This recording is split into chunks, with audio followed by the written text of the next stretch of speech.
अरे नैना, इस कटोरे में क्या लेकर आई हो? आज कुछ घर में नया बना है क्या? नहीं नहीं, कुछ नहीं, बस ये थोड़ा सा अचार था। अच्छा अच्छा, वैसे भी खुशबू तो काफी अच्छी आ रही है। रुको मैं जरा चख कर देखता हूँ। हाँ क्यों नहीं, खाकर देखो ना। रोटी और दाल के साथ मिलाकर खाना और ज्यादा टेस्टी लगेगा। हाँ, सच में काफी ज्यादा टेस्टी लग रहा है। वैसे कहाँ से खरीद कर लाई हो इसे? अरे आप तो कुछ भी बोलते रहते हो, हर चीज खरीदने की थोड़ी होती है। इसे तो मैंने अपने हाथों से आपके लिए बनाया था। ओह अच्छा, सच में काफी ज्यादा टेस्टी है। क्या बात है, तुम इतना टेस्टी अचार भी बनाती हो? मुझे तो आज ही पता चला। शुक्रिया जी, जो आपने मेरा अचार पसंद कर लिया। अच्छा सुनो नैना, मैं कह रहा था कि कल मेरा दोस्त नीलेश आने वाला है, तो उसके लिए खाने पीने का इंतजाम पहले से कर लेना। ठीक है जी। अगले दिन शैलेश रास्ते से ही नीलेश को लेकर घर आता है। चल यार कुछ खा पी लेते, फिर आराम से बातें कर लेंगे। हाँ क्यों नहीं। अरे नैना, टेबल पर खाना ले आओ। ठीक है जी, अभी लाई। और बता यार, भाभी ठीक है ना? हाँ सब ठीक है। और तू बता, तेरा बिजनेस कैसा चल रहा है? बढ़िया चल रहा है यार, बस खाने पीने के प्रोडक्ट्स की शुरुआत की, देखते क्या रिस्पॉन्स आता है। ये लीजिए, और हाँ, मैं आपका पसंदीदा अचार भी लेकर आई हूँ। भैया आप भी लेंगे क्या? हाँ क्यों नहीं, बिल्कुल। अगर ये अचार शैलेश का पसंदीदा है तो एक बार मैं भी इसे चखकर जरूर देखूंगा। हाँ क्यों नहीं, लीजिए ना, मैं आपकी प्लेट में परोस देती हूँ। अरे वाह भाभी, ये तो सच में बहुत ही ज्यादा टेस्टी अचार है। क्या बात है, आपके हाथों में तो जादू है। शुक्रिया भैया। इस तरह से नीलेश को अब अचार की आदत पड़ गई थी, इसलिए वो शैलेश के घर अक्सर आया जाया करता था। एक बार जब नैना के पास अचार नहीं होता तो नीलेश उसे अचार का सारा सामान ला कर दे देता और अचार बनाने को बोलता। कुछ दिन बाद जब वो वापस अचार के लिए आता है तब भाभी आपका अचार भी ले आना। अब बड़े दिन हो गए हैं मैंने आपके अचार को नहीं चखा। आज तो मैं आपका अचार चखकर ही जाऊंगा। जी, वो लेकर ही आ रही थी। वैसे आज मैंने अचार से ज्यादा टेस्टी कुछ बनाया है। आज मटर पनीर की सब्जी और पूरी बनी है, तो अचार को छोड़िए ना, इसे खाइए। नहीं भाभी, ये सब तो मैं रोज घर में खाता हूँ, पर जो आपका अचार है उसकी बात ही अलग है। मुझे आपका अचार ही खाना है, वो बड़ा ही अच्छा लगता है। अरे यार, नीलेश जी ने मुझे तो फंसा ही दिया। अब क्या करूं, अब मेरा वाला अचार देना ही पड़ेगा। अरे क्या हुआ भाभी जी, जल्दी करो ना, मुझे आपके अचार की तलब हो रही है। इस तरह से नैना ने नीलेश को अपना अचार लाकर दे दिया, लेकिन ये वाला अचार एकदम घटिया था, जिसकी वजह से नीलेश ने उसकी बुराई कर डाली। अपनी बुराई सुनकर नैना शर्मिंदा हो गई और उसने सच बता दिया। सॉरी जी, मैंने आप दोनों से झूठ बोला था कि वो पहले वाले अचार मैंने बनाए थे। दरअसल इस बार का अचार मैंने बनाया था, इसलिए आपको बिल्कुल पसंद नहीं आया। सच कहूँ तो मुझे अचार बनाने ही नहीं आता। नैना की बात सुनकर शैलेश और नीलेश को बुरा लगा। अगर पहले के अचार नैना ने नहीं बनाए थे तो किसने बनाए थे? क्या नीलेश ने अचार बनाने वाले के बारे में जानने की कोशिश की? किस तरह उन अचार बनाने वाले का जीवन नीलेश के बिजनेस का हिस्सा बन गया? आखिर कैसे एक गरीब का परिवार आम की गुठली, छिलके और शहद और आम के पन्ने से भरपूर अचार के बिजनेस से खुद का पक्का घर बना लेता है? आज की कहानी काफी इंटरेस्टिंग होने वाली है, इसलिए इस कहानी को शुरू से आखिर तक जरूर देखें। तो चलिए इस कहानी को समझने के लिए फ्लैशबैक में चलते हैं। अरे सुमित्रा, मैं जरा इसी गांव में पच्छम के घर जा रहा हूँ, थोड़ी देर से आ जाऊंगा, जब तक तू अपना घर का काम कर ले। अच्छा, कोई काम था क्या? हाँ, वो खेत में बीज का पता करने जा रहा था। पिछली बार उनकी फसल बहुत अच्छी हुई थी, तो हम भी इस बार उन्हीं के बीज बोएंगे। जरा बीज के बारे में ही पता करने जा रहा था मैं। ठीक है जी, आप जाओ, और हाँ जल्दी आ जाना, कहीं पूरा दिन वहीं पर मत बिता देना। हाँ ठीक है, वो जरा मेरा गमछा तो लेकर देना। आज तो नमक भी खत्म हो गया है, हल्दी और मसाला भी थोड़ा सा ही बचा है। लगता है बाजार जाना पड़ेगा। धीरज, नीरज और लोकेश तो खेत से आकर थक जाते हैं, वो कहाँ जाएंगे बाजार, मैं ही चली जाती हूँ। अरे चाची आप। हाँ बेटा, थोड़ा सामान खरीदना है तो उसी के लिए आई थी। हाँ क्यों नहीं, वैसे भी चाची आज तो हर चीज में बढ़ोतरी हो गई है। पता नहीं महंगाई भी एकदम से क्यों बढ़ जाती है, हैं? लेकिन आप चिंता मत करो, आपको तो बस नमक, हल्दी और कुछ मसाले ही लेने, तो ये सब में तो सिर्फ 2 रुपए का ही बढ़ोतरी आया है। ठीक है बेटा, तो मुझे एक पैकेट नमक, हल्दी, 100 ग्राम जीरा दे दो। ये लो चाची, आपका सारा सामान पैक हो गया है। ठीक है बेटा, ये ले तेरे पैसे। अब सुमित्रा अपना सामान लेकर घर की तरफ जाने लगती है, लेकिन रास्ते में धूप के कारण उसे चक्कर आने जैसा लगता है। हे भगवान, ये धूप तो किसी की भी तबीयत खराब कर देगी। ऊपर से चारों तरफ गर्म हवा चल रही है। बस कुछ दूर और चलना है, फिर थोड़ा आराम कर लूंगी। पता नहीं आज चक्कर क्यों आ रहे हैं मुझे। कुछ दूर चलने के बाद अब तो मुझसे चला भी नहीं जा रहा। ऐसा लग रहा अगर एक कदम भी आगे बढ़ाया तो नीचे गिर जाऊंगी। हाँ, नहीं नहीं नहीं, मैं आगे नहीं जा सकती। मैं यहीं पर थोड़ी देर के लिए बैठ जाती हूँ। क्या बात है, आज माँ अभी तक खाना नहीं लेकर आई? उन्हें आने में इतनी देर क्यों लग रही है? हो सकता है वो दूसरे कामों में व्यस्त हो गई हूँ और लाना भूल गई हूँ। मैं एक काम करता हूँ, खुद ही जाकर घर से खाना लेकर आ जाता हूँ। अरे भैया, क्या हुआ? आप कहाँ जा रहे हो? नीरज, मैं घर जा रहा हूँ। लगता है माँ अपने काम में फंस गई होंगी, तो उन्होंने शायद खाना लाने में थोड़ी देर हो जाएगी। तो एक काम करता हूँ, मैं खुद ही जाकर लेकर आता हूँ। जब तक तुम दोनों आराम से काम कर लो, मैं तुम्हारा और मेरा खाना भी लेकर थोड़ी देर में आ जाऊंगा। ठीक है, कोई बात नहीं, आप जब तक लेकर आइए आराम से, हम तब तक खेत के कुछ काम निपटा लेते हैं। अरे माँ, तू यहाँ क्या हुआ तुझे? तू ठीक है ना? अब बेटा, मैं जरा घर के कुछ सामान लेने दुकान गई थी। आते समय थोड़ा चक्कर आने लगे थे, इसलिए यहीं पर बैठ गई। अरे अरे, ये क्या बात हुई? तुझे मुझे बताना चाहिए था। गर्मी इतनी बढ़ गई है और बाहर बहुत तेज धूप है। तेरा इस उम्र में धूप में यूं आना जाना बिल्कुल भी ठीक नहीं है। अगर कुछ सामान लाना होता है तो हमें बता देती, कल सुबह हम खरीद लाते। अच्छा चल, वो सब छोड़, चल मैं तुझे पकड़ा कर ले चलता हूँ। चल चल, हाँ हाँ, आराम से चल। माँ को घर छोड़ने के बाद धीरज खाना लेकर खेत पहुँचता है। अगले दिन से सभी भाई माँ को आराम देने के लिए खुद ही खाना बनाने लगे। लेकिन अगले दिन जब सुमित्रा घर के बाहर झाड़ू लगा रही थी, तभी अचानक नीचे गिर गई। कई घंटों तक वो नीचे ही पड़ी रही। अब उसके तीनों बेटे वहाँ पहुँचे तो दौड़कर उसके पास गए। हे भगवान, ये माँ को क्या हो गया? माँ यहाँ पर क्यों गिरी पड़ी है? माँ उठो माँ, क्या हुआ माँ?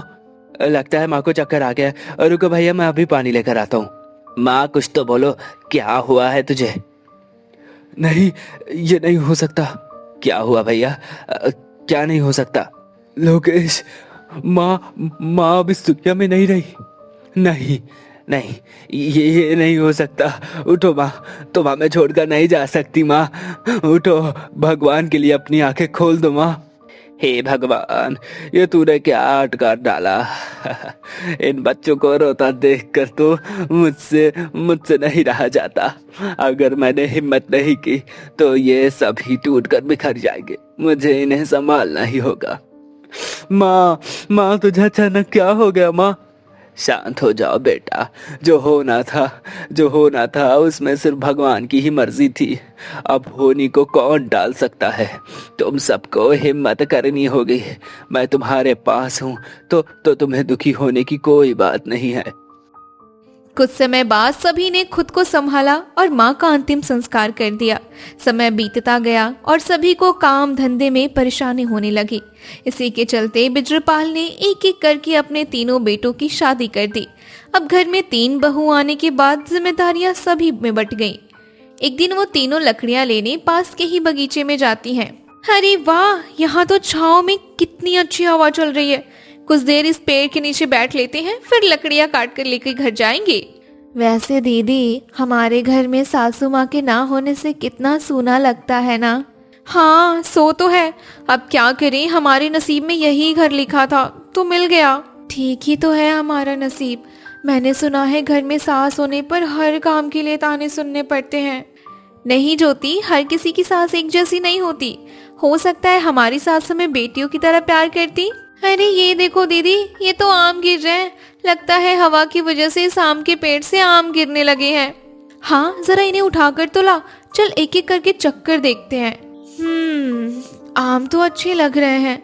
तू भी खाना, फिर बाकी के आम घर ही ले चलते हैं। अगले दिन गांव में खबर फैली कि एक आदमी गर्मी की लू से मर गया। ये सुनकर देवरानी और जेठानी को अपने पति की चिंता होने लगी। हे भगवान, न जाने उस बेचारी की पत्नी का क्या हाल होगा। दीदी, कहीं हमारी सासू माँ को भी तो लू नहीं लग गई थी ना?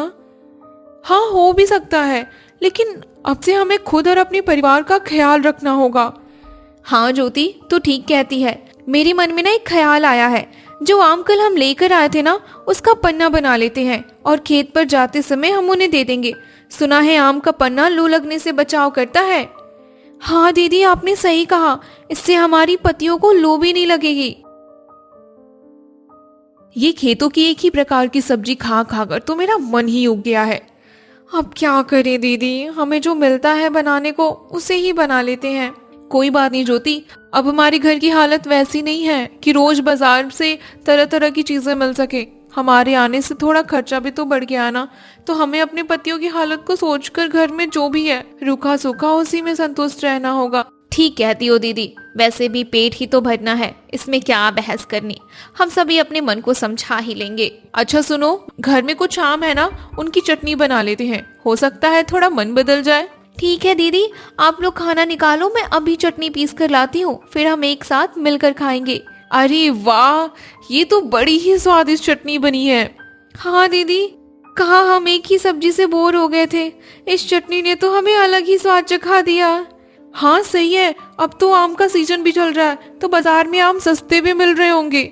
हाँ क्यों नहीं, हम कुछ पैसे बचाकर बाजार से आम खरीद लेते हैं, फिर उनका अचार बना लेंगे। कुछ दिन बाद तीनों ने मिलकर अचार तैयार कर लिया और डिब्बे में रख दिया। लेकिन डिब्बे में रखा अचार बेस्वाद सा लग रहा था। किसी को पसंद न आने पर लोगों ने उसे मजबूरी में खाकर खत्म करना ही समझा। एक दिन ज्योति मटके का पानी सभी को देकर खुद पी रही थी। दीदी, ये जो हमारे घर का मटका है ना, किसी फ्रिज से कम नहीं है, बस इसमें बिजली का तार ही नहीं है, यही एक कमी रह गई है इसमें। अरे दीदी, आप भी ना, कहाँ फ्रिज कहाँ ये मटका। फ्रिज में हम खाना और फल रख सकते हैं और ज्यादा ठंडा पानी कर सकते हैं। इस मटके में आप उसके जैसी कौन सी बात दिख गई। सही बात है। वैसे भी अगर मटका ही फ्रिज बन जाता तो फ्रिज बनाने वाली कंपनियां क्या आम अचार डालने के लिए खुली रखती। हाँ दीदी, आपने ठीक कहा, मैं तो बस ऐसे ही मजाक कर रही थी। आप भी ना दीदी अजीबोगरीब मजाक करती रहती हो। हमारा मटका वैसे चमत्कारी है, खुद बाहर की हवा सोखकर अंदर के पानी को अपने ही ठंडा कर देता है। हवा अंदर जाने की बात से मुझे कुछ याद आया, कहीं हमारे डिब्बे वाले अचार में हवा ना जाने की वजह से तो अचार नहीं खराब हो गया ना। हाँ, हो भी सकता है। किसी चीज को एकदम से बंद कर दो तो उसमें बदबू तो आने ही लगती है। हाँ ये तो है, अगर हम अपना अचार मटके में बनाकर रखें और ऊपर से सूती कपड़ा से बांधें तो कैसा रहेगा। फिर तो मटके के ऊपर और चारों तरफ से उसमें हवा जाएगी, इससे अचार बदबू भी नहीं करेगा और अच्छा भी लगेगा। इस तरह से तीनों ने मिलकर इस बार ज्यादा अचार बनाया और तीनों मटकों में भरकर रख दिया। एक दिन उनकी पड़ोसन नैना मटके देखकर उनके घर के बाहर आती है। अरे मोनिका, ये तुम लोगों ने मटकों में क्या रख दिया। हाँ दीदी, ये हमने अचार बनाया था, जो उसी को थोड़ा धूप दिखा रहे हैं। अच्छा, वैसे खुशबू तो बहुत अच्छी आ रही है, जरा एक चखाओ तो मुझे। हाँ दीदी, अभी देती हूँ। अरे ज्योति, जरा घर में से एक कटोरी तो लाना। हाँ दीदी, ये लो कटोरी। ये लो दीदी, खाकर देखो और हमें भी बताओ कि हमारा अचार कैसा बना है। वाह, मजा आ गया, ये तो बहुत ही टेस्टी लग रहा है। सच में तुम्हारा अचार तो बहुत ही अच्छा है। शुक्रिया दीदी। अच्छा सुन, अगर कोई बड़ी कटोरी हो तो उसमें जरा थोड़ा अचार और दे देना, तेरे भैया भी जरा थोड़ा सा चख लेंगे। अच्छा ठीक है, मैं अभी आपको देती हूँ। चल ठीक है मोनिका, मैं थोड़ी देर बाद तेरी कटोरी साफ करके दे जाऊंगी। नैना का परिवार मोनिका के परिवार से थोड़ा अलग था। नैना के घर में सब कुछ स्टैंडर्ड जैसा होता था। शाम को नैना ही अचार अपने पति को परोसती है। अरे नैना, इस कटोरी में क्या लेकर आई हो? आज कुछ घर में नया बना है क्या? नहीं नहीं, कुछ नहीं, बस ये थोड़ा सा अचार था। अच्छा, वैसे भी खुशबू तो काफी अच्छी आ रही है। रुको मैं जरा चख कर देखता हूँ। हाँ क्यों नहीं, खाकर देखो ना। रोटी और दाल के साथ मिलाकर खाना और ज्यादा टेस्टी लगेगा। हाँ, सच में काफी ज्यादा टेस्टी लग रहा है। वैसे कहाँ से खरीद कर लाई हो इसे? अरे आप तो कुछ भी बोलते रहते हो, हर चीज खरीदने की थोड़ी होती है। इसे तो मैंने अपने हाथों से आपके लिए बनाया था। ओह अच्छा, सच में काफी ज्यादा टेस्टी है। क्या बात है, तुम इतना टेस्टी अचार भी बनाती हो, मुझे तो आज ही पता चला। शुक्रिया जी, जो आपने मेरा अचार पसंद कर लिया। अच्छा सुनो नैना, मैं कह रहा था कि कल मेरा दोस्त नीलेश आने वाला है, तो उसके लिए खाने पीने का इंतजाम पहले से कर लेना। ठीक है जी। अगले दिन शैलेश रास्ते से ही नीलेश को लेकर घर आता है। चल यार कुछ खा पी लेते, फिर आराम से बातें कर लेंगे। हाँ क्यों नहीं। अरे नैना, टेबल पर खाना ले आओ। ठीक है जी, अभी लाई। और बता यार, भाभी ठीक है ना? हाँ सब ठीक है। और तू बता, तेरा बिजनेस कैसा चल रहा है? बढ़िया चल रहा है यार, बस खाने पीने के प्रोडक्ट्स की शुरुआत की, देखते क्या रिस्पॉन्स आता है। ये लीजिए, और हाँ, मैं आपका पसंदीदा अचार भी लेकर आई हूँ। भैया आप भी लेंगे क्या? हाँ क्यों नहीं, बिल्कुल। अगर ये अचार शैलेश का पसंदीदा है तो एक बार मैं भी इसे चखकर जरूर देखूंगा। हाँ क्यों नहीं, लीजिए ना, मैं आपकी प्लेट में परोस देती हूँ। अरे वाह भाभी, ये तो सच में बहुत ही ज्यादा टेस्टी अचार है। क्या बात है, आपके हाथों में तो जादू है। शुक्रिया भैया। इस तरह से नीलेश को अब अचार की आदत पड़ गई थी, इसलिए वो शैलेश के घर अक्सर आया जाया करता था। एक बार जब नैना के पास अचार नहीं होता तो नीलेश उसे अचार का सारा सामान लाकर दे देता और अचार बनाने को बोलता। कुछ दिन बाद जब वो वापस अचार के लिए आता है तब भाभी आपका अचार भी ले आना, अब बड़े दिन हो गए मैंने आपके अचार को नहीं चखा। आज तो मैं आपका अचार चखकर ही जाऊंगा।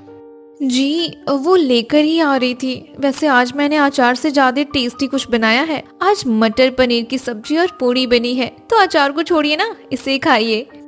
नहीं भाभी, ये सब तो मैं रोज घर में खाता हूँ, पर जो आपका अचार है उसकी बात ही अलग है। मुझे आपका अचार ही खाना है, वो बड़ा ही अच्छा लगता है। अरे यार, नीलेश जी ने मुझे तो फंसा ही दिया।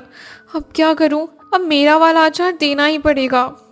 अरे क्या हुआ भाभी जी, जल्दी करो ना, मुझे आपके अचार की तलब हो रही है। इस तरह से नैना ने नीलेश को अपना अचार लाकर दे दिया, लेकिन ये वाला अचार एकदम घटिया था, जिसकी वजह से नीलेश ने उसकी बुराई कर डाली। अपनी बुराई सुनकर नैना शर्मिंदा हो गई और उसने सच बता दिया। सॉरी जी, मैंने आप दोनों से झूठ बोला था कि वो पहले वाले अचार मैंने बनाए थे। दरअसल इस बार का अचार मैंने बनाया था, इसलिए आपको बिल्कुल पसंद नहीं आया। सच कहूँ तो मुझे अचार बनाने ही नहीं आता। उधर देवरानी और जेठानी अपने पहले अचार से बोर होकर कुछ अलग ही सोच रही थी। मैं सोच रही थी कि हम अपने अचार में कुछ और नयापन लाएं क्या? क्या मतलब दीदी? मतलब कि जो हम बनाते हैं वैसा अचार तो हर कोई बना लेता है। मैं सोच रही थी कि हम अपने मसालों में कुछ और चीजें जोड़ें, जैसे उसका स्वाद और बढ़ जाए और हमें अचार बोर जैसा भी ना लगे। लेकिन हम अचार के मसाले में और क्या डाल सकते हैं? देखो, हम एक काम करते हैं, आम के छिलके को छीलकर उसे सुखाकर पीस लेते हैं और उसे मसाले में डालकर फिर अचार बनाकर देखते हैं। हाँ, एक बार तो कोशिश करने में क्या ही जाता है। लेकिन दीदी, पहले आप एक ही मटके में अपना जुगाड़ लगाकर देखो, क्या पता सभी को ऐसा अचार पसंद ना आए। हाँ, ये भी ठीक है। इस तरह से मोनिका ने एक मटके में अपने जुगाड़ वाला अचार बनाया तो लोगों ने थोड़ा बदलाव देखा। फिर कुछ दिन बाद कल्पना ने भी कुछ सोचा। दीदी, मैंने कुछ सोचा है, मैं आम की कच्ची गुठलियों को पीसकर उसे भी मसाले में मिलाकर देखती हूँ। हाँ क्यों नहीं, जब मैंने बनाकर देख लिया तो तू भी अपना कुछ बना लेना। हाँ दीदी, मैं तो सोच रही हूँ कि आपका भी अचार टेस्ट करके देख ही लेती हूँ।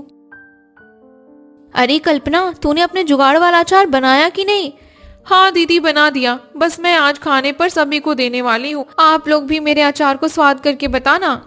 ठीक है, आज मैंने आप सभी के लिए अपने तरीके से कुछ अलग अचार बनाया है। आप लोग टेस्ट करके जरूर बताना कि कैसा बना है। हाँ क्यों नहीं, पहले थाली में अचार तो परोसो।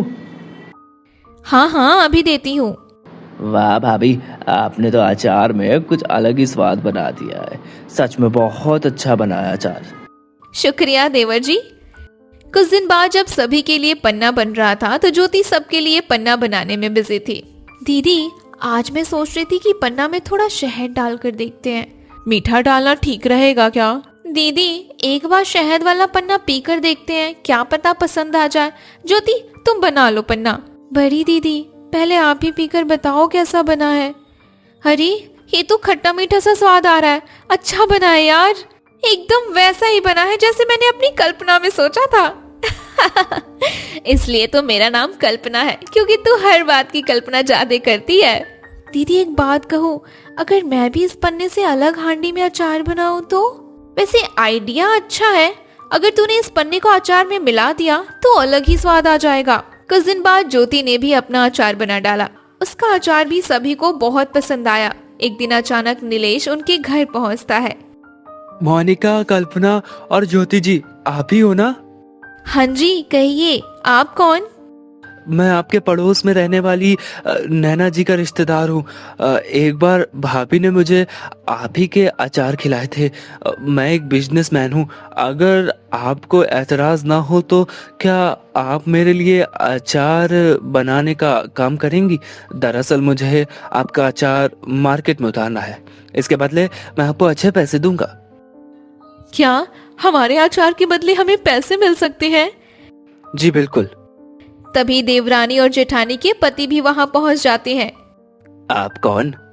ये हमारे पड़ोसी के रिश्तेदार हैं। ये अपने बिजनेस में हमारा अचार मांग रहे हैं और बदले में हमें पैसे भी दे रहे हैं। क्या तुम सच बोल रही हो? हाँ जी, अगर आपको एतराज ना हो तो आपकी पत्नियां मेरे लिए काम कर सकती है। हाँ क्यों नहीं, लेकिन हमारी घर की बहुएं काम करने बाहर नहीं जाती। अरे कोई बात नहीं, आप परेशान न होइए। इन लोगों को बस घर में अचार बनाना है, बाकी सामान मैं इन्हें लाकर खुद दे दूंगा। फिर तो हमें कोई दिक्कत नहीं है, हमारी बहुएं आपके लिए काम जरूर करेंगी। इस तरह से मोनिका, कल्पना और ज्योति नीलेश के बिजनेस के लिए अलग अलग वैरायटी में अचार बनाने लगे। उनके अचार के स्वाद ने लोगों का मन लुभाया और नीलेश का बिजनेस एकदम से ऊपर उठ गया। इस तरह से मोनिका, कल्पना और ज्योति महीनों का 40,000 रुपए कमाने लगी। कुछ ही समय में उनके परिवार ने नया घर बनवा लिया और गांव में आराम की जिंदगी जीने लगे। पिंटू बेटा, तू बैठा क्यों है? सो जा, काफी रात हो गई है। फिर सुबह उठकर तुझे स्कूल भी तो जाना है ना। माँ मुझे नींद नहीं आ रही, मुझे गर्मी में पसीना हो रहा है। अच्छा ठीक है, मेरे पास आ जा, मैं तुझे हाथ वाले पंखे से हवा कर देती हूँ। माँ हाथ वाला पंखा भी कितनी हवा देगा? जब आपका हाथ थक जाता है तो आप पंखा चलाना छोड़ देते हो, फिर उसके बाद मुझे और भी ज्यादा गर्मी लगने लगती है। क्या करूं बेटा, पंखा चलाते चलाते मेरे हाथ में दर्द होने लगता है, इसलिए मैं थोड़ी देर रुक जाती हूँ। छी याक, घर में ये बदबू कैसी आ रही है? बेटा ये जमीन की मिट्टी और पसीने की बदबू है। माँ मुझे इस बदबू से घुटन भी हो रही है। चलो ना, थोड़ी देर कहीं बाहर चलते हैं। तू भी ना, तेरे अजीब ही ड्रामे हैं। देख तेरे पापा भी तो सो रहे हैं ना। सबको पता है कि घर में सोने से सभी को दिक्कत और परेशानी हो रही है, लेकिन सब थके हैं इसलिए आराम से सो गए। तू भी सो जा बेटा, मैं पंखा कर देती हूँ। नहीं तो नहीं, मैं बाहर जाऊंगा, मुझे नहीं सोना। लगता है तू नहीं मानेगा। चल ठीक है, थोड़ी देर तुझे बाहर घुमा के लाती हूँ। हाँ ठीक है, चलो। चल चल थोड़ी देर बाहर घूम ले। ठीक है माँ, मैं अभी घूम कर आता हूँ। ये लड़का भी ना, बताओ रात के 2 बज रहे हैं और इसे बाहर घूमने की पड़ी है। उधर पिंटू को घूमता देखकर गांव के कुछ कुत्ते उसके पास आकर जोर जोर से भौंकने लगते हैं। इस पर पिंटू डरकर माँ के पास भाग जाता है। माँ मुझे अब नहीं घूमना, चलो अब जल्दी से घर चलते हैं। अरे तुझे क्या हुआ? अभी तो घूमने के लिए गया था, इतनी जल्दी तेरा घूमना खत्म हो गया? वो माँ, गांव के कुत्ते आकर भौंकने लगे। अच्छा, तो जनाब को कुत्तों से डर लग गया, इसलिए भागकर वापस आ गए। घूम ले, और तुझे रात में बहुत घूमने का शौक लगा था ना, जा घूम ले। नहीं माँ, अब मैं नहीं घूमूंगा, जल्दी घर में चलो, नहीं तो वो कुत्ते यहाँ पर भी आ जाएंगे। इस तरह अब शीला पिंटू के साथ घर में चली जाती है। कुछ दिन ऐसे ही बीतते हैं। सभी लोग को प्यास की समस्या होने लगती है। माँ मुझे प्यास लगी है, पानी दो ना। अभी तो पिया था ना। माँ यहाँ घर में रखा हुआ पानी एकदम गर्म हो जाता है, इसलिए मुझे बार बार प्यास लग रही है। तू ठीक कहता है, ऊपर से गर्मी में पसीना भी हो रहा है, जिससे शरीर का सारा पानी बाहर निकल जाता है। ऐसे में प्यास तो लगनी ही है। पानी भी खत्म हो गया, लगता है फिर से हैंडपंप पर जाना होगा। अब और नहीं सहा जाता, मैं कल ही सभी से बात करूंगी। अब मैं यहाँ नीचे नहीं सो सकती, अब मैं पिंटू को लेकर छत पर ही सोऊंगी। इस तरह शीला परेशान होकर अपने घर वालों से बात करने वाली होती है, लेकिन क्या उसके घर वाले उसे ऊपर सोने की परमिशन देंगे? गांव में इस गर्मी में पहली बार छत पर कौन सोता है? छत पर सोने में गांव वालों को कौन सी दिक्कतें होती हैं? सबसे दिलचस्प सवाल तो ये है कि शीला ने बिना धुएं, बिना कोई प्रोडक्ट जलाए छत पर होने वाली मच्छरों की दिक्कत को हमेशा के लिए कैसे खत्म कर दिया। इसके अलावा शीला ने और कौन कौन से जुगाड़ लगाए जिससे छत पर होने वाले सभी समस्याएं खत्म हो गई। पूरी बात जानने के लिए चलिए कहानी के फ्लैशबैक में चलते हैं। घर पर मोतीलाल जी है क्या? हाँ चाचा जी, वो थोड़ा भैंसों को पानी पिलाने गए हैं। आप रुकिए ना, मैं बाहर खाट बिछा देती हूँ, आप बैठ जाइए, वो आते ही होंगे। ठीक है, इसी पेड़ के नीचे खाट डाल लेते हैं। अरे भैया, आप यहाँ कब आए? बस अभी आया था। तुम तो भैंसों को पानी देने लगे हो। हाँ भैया, वो तो तुम्हें पता ही है, गर्मी एकदम से बढ़ गई। इंसान तो पानी पी पी कर नहीं थक रहे हैं, तो ये बेचारे जानवर है। हाँ सो तो है, आओ थोड़ी देर साथ बैठते हैं। वैसे भैया, ये लाइट की समस्या तो रात को एकदम नरक बना देती है। हर किसी को सोने में बहुत दिक्कत हो रही है। समझ नहीं आता कि ये परेशानी कब तक झेलनी पड़ेगी। पूरा गांव इस समस्या से परेशान है। इसी बारे में मैंने एक बार सरपंच जी को भी बात की थी। अच्छा, तो फिर क्या हुआ? सरपंच जी मेरी बात सुनने के बाद बिजली विभाग गए थे, लेकिन वहां से ये खबर मिली कि गांव में बिजली की कमी है, इसीलिए पूरे दिन बिजली नहीं दी जा सकती है। सुबह बिजली इसीलिए दी जाती ताकि जिन लोगों के काम धंधे बिजली की मदद से होते हैं वे सभी अच्छे से हो सके और आराम से वह लोग अपना काम कर सके। इसका मतलब है रात में बिजली नहीं आएगी। हाँ, सरपंच जी की बातों से तो यही लगता है कि बिजली की व्यवस्था गांव में तो अब ऐसी ही रहने वाली है। खैर, हम भी इसमें क्या कर सकते हैं जब आगे से ही कुछ नहीं हो सकता। चलो ठीक है भैया, अब मैं भी चलता हूँ, थोड़ा मुझे भी कुछ काम है। हाँ ठीक है, मैं भी चलता हूँ, थोड़ा खेतों पर जाऊँ। सुनो जी, खाना तैयार है, पापा जी से पूछ लो ना, खाना निकाल दूं क्या? बहू, आज तो खाना बाहर ही ले आ, अंदर तो बहुत गर्मी है, खाना खाया नहीं जाएगा। सुनो, पिताजी और मेरे लिए दोनों का खाना बाहर ही लेकर आ जाओ। जी ठीक है। क्या हुआ बहू? माँ जी, वो उनका और पापा जी का खाना बाहर ही देना है, आप और मैं यहीं खा लेते हैं। ठीक है, तू पहले बाहर खाना दे आ, फिर हम बाद में खा लेंगे। पंखा करो ना, गर्मी लग रही है मुझे। करती हूँ, रुक जा जरा, थोड़ी देर तू खुद नहीं कर सकता पंखा? अपनी दादी से हरदम पंखा करवाना चाहता है। थोड़ी देर कर दीजिए ना माँ जी, जब हम खाएंगे तो इसी से पंखा करवाएंगे। क्यों पिंटू, करेगा ना पंखा? ठीक है मम्मी, कर दूंगा। कुछ देर बाद सभी लोग खाना खा लेते हैं, फिर सभी सो जाते हैं। शीला अपने कमरे में थी, उसके साथ सुरेश की अलग चारपाई थी। पिंटू उसी चारपाई पर सो रहा था। आधी रात होते ही पिंटू उठकर बैठ जाता है। पिंटू बेटा, तू बैठा क्यों है? सो जा, काफी रात हो गई है, फिर सुबह उठकर तुझे स्कूल भी तो जाना है ना। माँ, मुझे नींद नहीं आ रही, मुझे गर्मी में पसीना हो रहा है। अच्छा ठीक है, मेरे पास आ जा, मैं तुझे हाथ वाले पंखे से हवा कर देती हूँ। माँ, हाथ वाला पंखा भी कितनी हवा देगा? जब आपका हाथ थक जाता है तो आप पंखा चलाना छोड़ देते हो, फिर उसके बाद मुझे और भी ज्यादा गर्मी लगने लगती है। क्या करूं बेटा, पंखा चलाते चलाते मेरे हाथ में दर्द होने लगता है, इसलिए मैं थोड़ी देर रुक जाती हूँ। छी याक, घर में ये बदबू कैसी आ रही है? बेटा, ये जमीन की मिट्टी और पसीने की बदबू है। माँ, मुझे इस बदबू से घुटन भी हो रही है। चलो ना, थोड़ी देर कहीं बाहर चलते हैं। तू भी ना, तेरे अजीब ही ड्रामे हैं। देख, तेरे पापा भी तो सो रहे हैं ना। सबको पता है कि घर में सोने से सभी को दिक्कत और परेशानी हो रही है, लेकिन सब थके हैं इसलिए आराम से सो गए। तू भी सो जा बेटा, मैं पंखा कर देती हूँ। नहीं तो नहीं, मैं बाहर जाऊंगा, मुझे नहीं सोना। लगता है तू नहीं मानेगा। चल ठीक है, थोड़ी देर तुझे बाहर घुमा के लाती हूँ। हाँ ठीक है, चलो। चल चल, थोड़ी देर बाहर घूम ले। ठीक है माँ, मैं अभी घूम कर आता हूँ। ये लड़का भी ना, बताओ रात के 2 बज रहे हैं और इसे बाहर घूमने की पड़ी है। उधर पिंटू को घूमता देखकर गांव के कुछ कुत्ते उसके पास आकर जोर जोर से भौंकने लगते हैं। इस पर पिंटू डरकर माँ के पास भाग जाता है।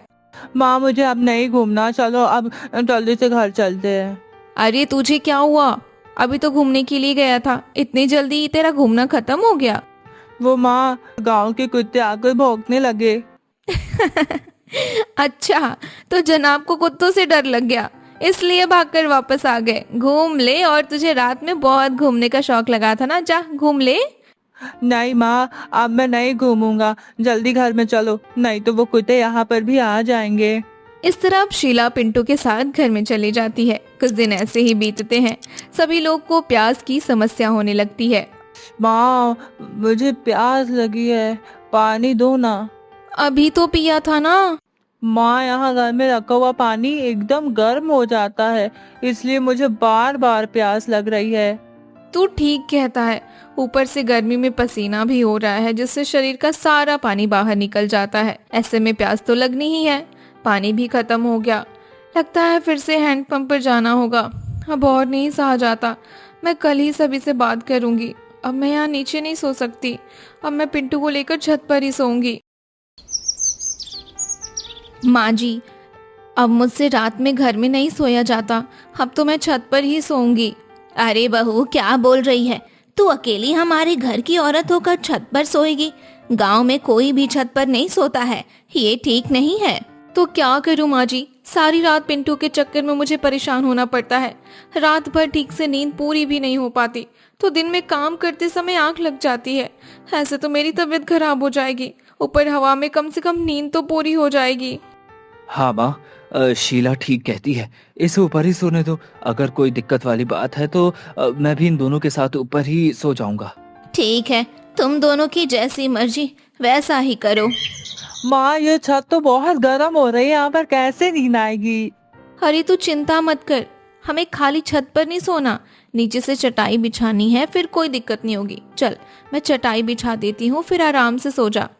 माँ, यहाँ भी कभी कभी हवा रुक जा रही है, लगता है यहाँ भी नीचे जैसा ही हो जाएगा। कोई नहीं, नीचे की तरह पंखा तो नहीं चलेगा। अब चल चुपचाप सो जा। अरे बहन, कैसी हो? गर्मी में रात में नींद आती है या नहीं?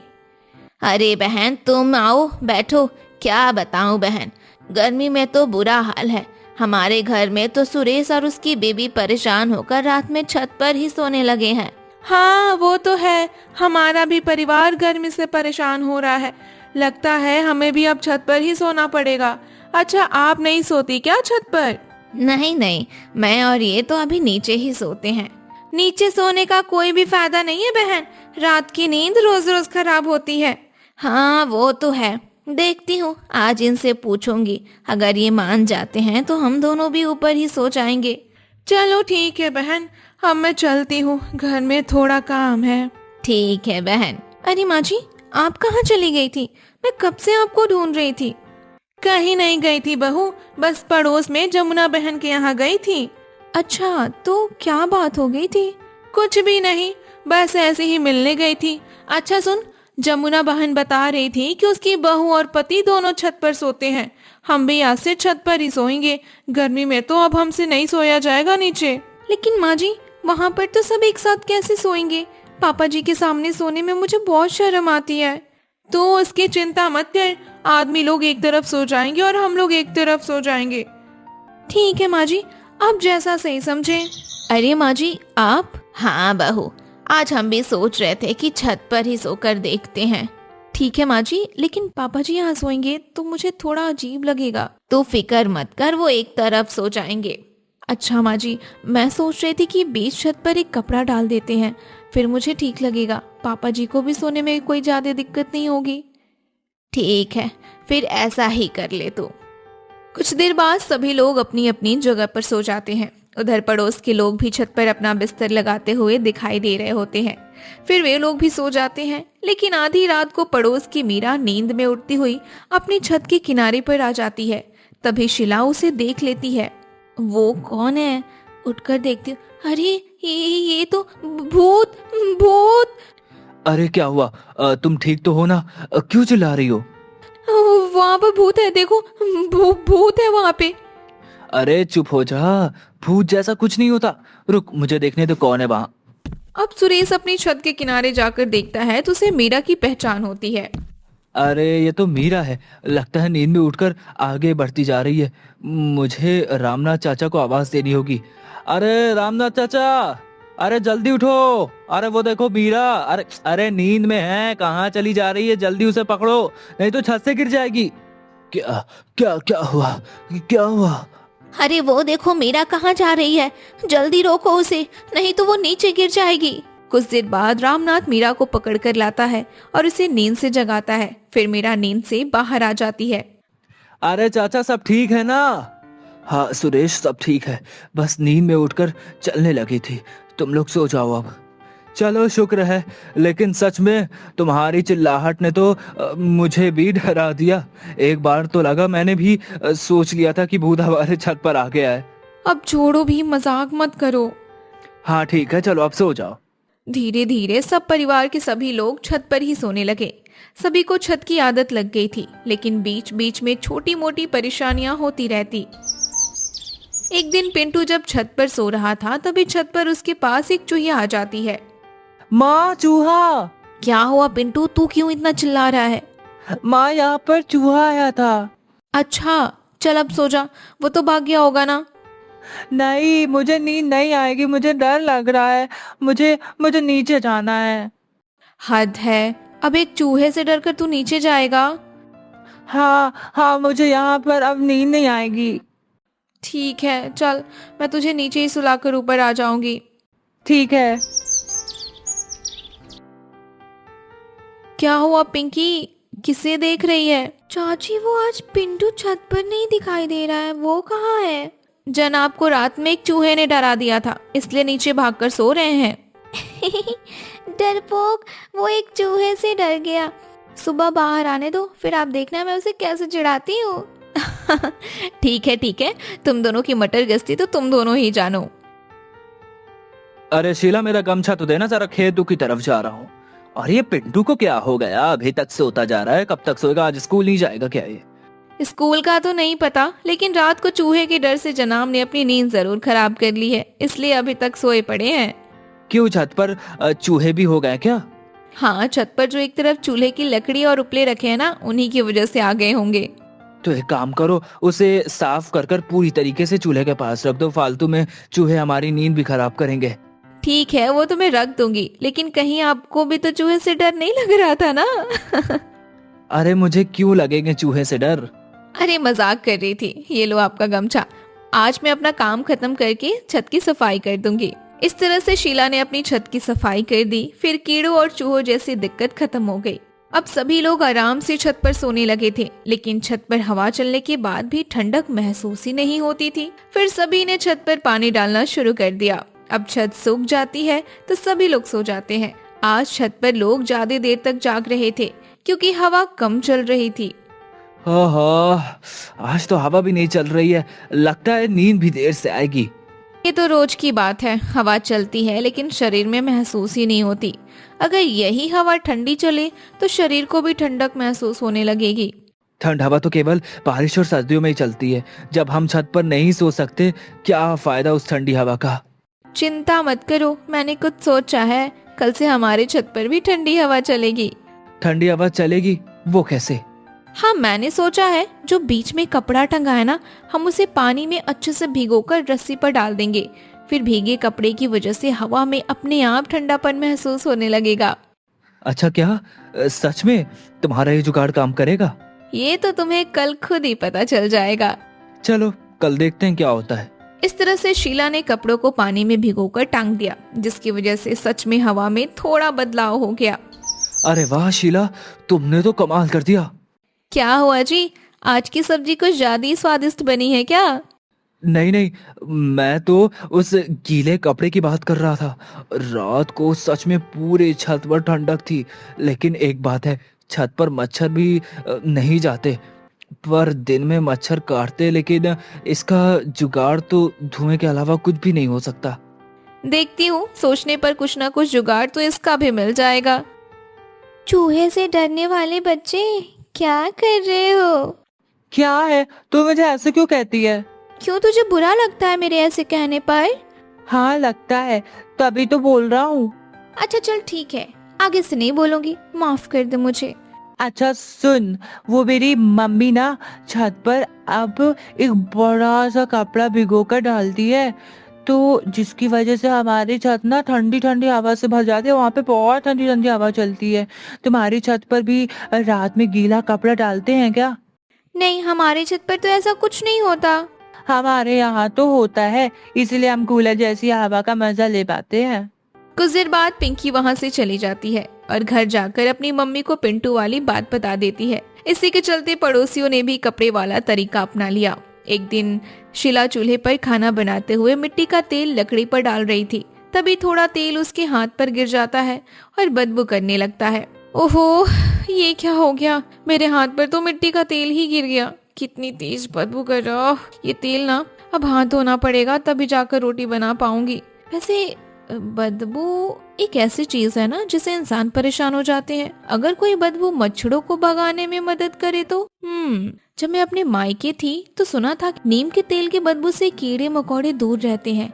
क्या पता नीम के तेल से मच्छर भी भाग जाते हो। एक काम करती हूँ, इनसे कहती हूँ कि हमारे घर में आंवले की जगह नीम का तेल लाया करें, फिर उससे हम बालों में लगा लिया करेंगे। क्या पता उसकी बदबू से मच्छर काटना ही बंद कर दे। हाँ, ये जुगाड़ तो ठीक रहेगा। शीला जरा एक लोटा पानी तो लाना। अरे आज आप खेतों से बड़ी जल्दी आ गए, क्या बात है? अच्छा सुनो ना, मैं कह रही थी कि आप जो आंवले का तेल लाते हो ना, उसकी जगह नीम का तेल लाया करो। मुझे लगता है कि उसे सिर में लगाने पर रात में मच्छर काटना बंद कर देंगे। ओह, तो तुमने एक नया जुगाड़ भी खोज लिया। चलो ठीक है, मैं कल सुबह ले आऊंगा। एक जुगाड़ और मेरे दिमाग में और आया है। मैं सोच रही थी ना, तुलसी के पौधों की महक भी मच्छरों को भगाने में मदद करती है, तो क्यों ना छत पर तुलसी के गमले लगा दिए जाएं? ठीक है, लगा कर देख लो। हमें तो बस अच्छी नींद के मतलब है, और कुछ नहीं चाहिए। अगर इन जुगाड़ों से अच्छी नींद आ जाती है तो फिर इन्हें ही करने से कोई बुराई नहीं है। इस तरह से शीला के जुगाड़ से सच में फायदा मिला और छत पर मच्छरों की दिक्कत भी कम हो गई। अरे बहू, तुझे पता है हमारे पड़ोसी मच्छरों से बचने के लिए नीम का तेल सिर पर लगा रहे हैं और तुलसी का पौधा भी लगा रहे हैं। तो माँ जी, हर बार की तरह ये वाला तरीका भी हम लोग कॉपी कर लेते हैं। क्यों, ठीक कह रही हूँ ना? हाँ, बिल्कुल ठीक बोल रही है बहू। इस तरह से पूरा गांव छत पर सोने लगा और शीला के जुगाड़ अपनाकर हर रात की अधूरी नींद पूरी करने लगी। भाभी, अरे ओ भाभी, कुछ करो ना, मेरी पीठ में दर्द बढ़ता ही जा रहा है। हे भगवान, क्या हो गया मेरी बच्ची को? रात तक तो सब कुछ ठीक था, सुबह अचानक से क्या हो गया? माँ जी, मुझे तो लगता है कि रितु को फूड पॉइजनिंग हो गई है। क्या क्या कहा? फूड? और आगे क्या बोला तूने? मुझे तो नाम तक नहीं बोला जा रहा। पता नहीं कौन कौन सा नया नया रोग आ गया है। हमारे जमाने में तो सिर्फ सर्दी, जुकाम, बुखार यही सब होता था। अरे माँ जी, फूड पॉइजनिंग इसका मतलब होता है कुछ गलत खा लेना। इससे पेट में इन्फेक्शन हो जाता है, जिस वजह से पेट दर्द और दस्त जैसी प्रॉब्लम हो सकती है। लेकिन रितु ने कल ऐसा क्या खा लिया था जो उसकी तबीयत इतनी खराब हो गई? भाभी, आप माँ को समझाती रहेंगी कि कुछ करेंगी भी। प्लीज प्लीज कुछ करिए ना, यह दर्द तो मुझसे बर्दाश्त ही नहीं हो रहा। रितु, तुम चिंता मत करो, मैं अभी गर्म पानी में नींबू और सोडा मिलाकर तुझे देती हूँ। उसे पीकर ना तुम्हें थोड़ा आराम मिल जाएगा। आखिर तूने ऐसा क्या खा लिया था जो उसके पेट पे इतना ज्यादा दर्द हो रहा था, या बात कुछ और ही थी? जाने के लिए कहानी में कुछ दिन पीछे चलते हैं। अरे शीला, देर मत करो। ऐसा करो, मुझे और पिताजी को केवल चाय ही दे दो। उसके बाद कुछ भी करती रहना। आज दुकान का माल लाना है, वो आने वाला है। मालिक ने जल्दी आने को बोला था, लेकिन लगता है इन रोटियों के चक्कर में देर हो जाएगी। हाँ बहू, हम दोनों को चाय ही दे दो। बाद में रोटियां सेकती रहना, लेट हो जाएंगे। अगर हम लेट हो गए तो आज की कमाई भी नहीं मिलेगी। चाय तो बनकर तैयार ही है पिताजी। साथ में मैं आप दोनों के लिए एक एक रोटी भी ले आ देती हूँ। दिन भर बाहर जाकर आप लोगों को काम करना है, केवल चाय पीने से कुछ नहीं होगा। इससे ना एसिडिटी भी हो जाएगी। मनोज और रवि अभी खा ही रहे थे कि तभी आसमान में काले बादल घिरने लगे। लीजिए पिताजी, बस इसी की कमी थी। लगता है आज हम समय पर दुकान नहीं पहुंच पाएंगे। हे भगवान, थोड़ा थम जाना, अभी मत बरसना। हम दुकान पर पहुंच जाएं तब भी बरस लेना, जी भर के बरस लेना। अरे अरे दादाजी, आप तो बिल्कुल वो वाले गाने की तरह बात कर रहे हो। मेरी प्यारी गुड़िया, तेरे दादा को गाना गाना नहीं आता है। अच्छा, या तो बता कौन सा गाना था वो? अरे वही, थम के बरस ओ जला, थम के बरस। आगे की लाइन तो मुझे याद ही नहीं आ रही है दादाजी। अरे पिताजी, आप भी कहाँ इसकी बातों में फंस गए हैं। बारिश शुरू हो गई तो आप दोनों को देर हो जाएगी, चाहिए। हाँ पिताजी, चलिए चलते हैं। दोनों बाप बेटे जल्दी मोहनलाल की दुकान की तरफ निकल पड़ते। वो दोनों उसकी दुकान पर ठेला चलाने और सफाई धुलाई का काम करते थे, जहां उन्हें ना दो ढंग का पैसा मिल पाता था, ना ही इज्जत मिल पाती थी। इसके बावजूद भी वो वहां पर काम करने के लिए मजबूर थे। आइए आइए, अरे आइए आइए, ओहो भाग के मेरे आ जाइए। जो आप दोनों पधारे, बताइए क्या सेवा करूं आप लोगों की? मालिक, ऐसा कहकर हमें शर्मिंदा मत करिए। रास्ते में बारिश हो रही थी, इस वजह से थोड़ी देर हो गई। आप बस जल्दी बता दीजिए कौन कौन सा सामान किसके यहाँ पर पहुँचाना है। अरे निकम्मो, अरे मैंने तुम दोनों को आज जल्दी आने को बोला था, फिर भी तुम लोगों ने इतनी देर कर दी। ऊपर से बारिश का बहाना दे रहा, और बरसात के मौसम में बारिश नहीं होगी तो क्या फूल झड़ेंगे? हाँ मालिक, आप नाराज मत होइए, जल्दी जल्दी काम बता दीजिए, हम भी ना देर करे सारा काम कर देंगे। वैसे भी बारिश का कोई ठिकाना नहीं होता, कभी भी शुरू हो सकती है, तो दुकानदारों तक माल पहुंचाना और मुश्किल हो जाएगा। अरे वाह, आप तो हमें ही ज्ञान देने लगे। लगता है आपको अपनी नौकरी प्यारी नहीं है, हाँ? तो ऐसा करते हैं, आज से आप दोनों की छुट्टी कर देते हैं। क्यों मनोज जी, ठीक है ना? मालिक, मालिक माफ कर दीजिए सेवा, मालिक माफ कर दीजिए, मेरा वो मतलब नहीं था। दया कीजिए, दया कीजिए मालिक, हमें काम से मत निकालिए, घर चलाना बहुत मुश्किल हो जाएगा। चलो ठीक है, नहीं निकालता, लेकिन ध्यान रहे आज के बाद मुझे ज्ञान देने की कोशिश मत करना। हाँ, अब जाओ, जाकर दुकानदारों तक सामान पहुंचाओ, और ध्यान रहे चीनी की बोरियां गीली ना हो पाए। मालिक, आप चिंता मत करिए, सब कुछ एकदम ध्यान से करेंगे। मोहनलाल की थोक के किराने की दुकान थी, जहां वो छोटे मोटे दुकानदारों को सामान पहुंचाया करता था। रवि और मनोज मौसम का मिजाज देखते हुए जल्दी जल्दी डिलीवरी कर रहे थे। अब बस आखिरी डिलीवरी रह गई थी कि बारिश होने लगी। तभी मोहन बोलता है, हे भगवान, सत्यानाश सत्यानाश हो गया इस बारिश का। अब बस आखिरी खेप बची थी। अब जब तक ये बारिश रुकती नहीं, तब तक हमें कैसे भी कर माल पहुंचाना होगा। क्या करे, कुछ समझ नहीं आ रहा। हाँ पिताजी, बिल्कुल सही कही। वैसे तो पिताजी, बारिश का मौसम बहुत अच्छा होता है, गर्मी के बाद थोड़ी राहत मिल जाती, लेकिन यह सब भी अमीरों के लिए होता है। हम गरीबों के लिए बारिश का दूसरा नाम आफत है, आफत। हेलो काम चोरों, अभी तक तुम लोगों ने सोहन की दुकान पर माल नहीं पहुंचाया है? वह फोन करके मुझे सुना रहा है। मालिक, वो देखिए ठेला। अरे, उनके नीचे सामान से भरा पड़ा है, लेकिन बाहर बारिश इतनी तेज हो रही है कि निकलना हमारे लिए बहुत मुश्किल हो जाएगा। सारा सामान खराब हो जाएगा। वैसे भी इसमें ज्यादातर चीनी और चावल की बोरियां है, अगर हम बाहर गए और थोड़ा सा भी पानी पड़ गया तो सब खराब हो जाएगा। अरे काम चोरों, जब तुम दोनों को मालूम है कि बारिश का मौसम है, तो हाथ पैर जल्दी चलाना चाहिए था, है नहीं तो अब अगर सोहन लाल की पेमेंट नहीं आई तो याद रखना, तुम दोनों की आज की दिहाड़ी नहीं मिलने वाली। मालिक, ऐसा जुल्म मत कीजिए, बाकी सभी माल तो हमने समय पर पहुंचा दिया था। अब सोहन मालिक के समय में बारिश हो गई तो हम क्या करें? चुप हो जा, बिल्कुल। अरे चुप हो जा, ज्यादा से बान मत चला, थोड़ा दिमाग लगाओ और यह माल सोहन लाल तक पहुंचाओ। उसका कुछ जुगाड़ लगाओ, मैं नहीं जानता। आप बिल्कुल चिंता मत कीजिए, जब तक आज हम मोहन के मालिक के यहाँ सामान नहीं पहुंचा देते तब तक हम घर नहीं जाएंगे। आज बारिश रवि और मनोज के सब्र का इम्तिहान लेने पर उतारू थी, तो वहीं दूसरी तरफ घर में सभी की हालत बहुत खराब थी। अरे माँ जी, इस बारिश ने तो सब कुछ बर्बाद कर दिया। देखिए ना, जगह जगह में पानी टपक रहा है, पूरा चूल्हा खराब हो गया है। और तो और जो थोड़ा बहुत आटा बचा रखा हुआ था वो भी खराब हो गया, उसमें भी पूरा पानी मिल गया है। क्या करे बहू, तेरे ससुर और पति की कमाई भी तो इतनी नहीं होती कि बारिश में कुछ कर पाए, बारिश से पहले छत की मरम्मत कर पाए।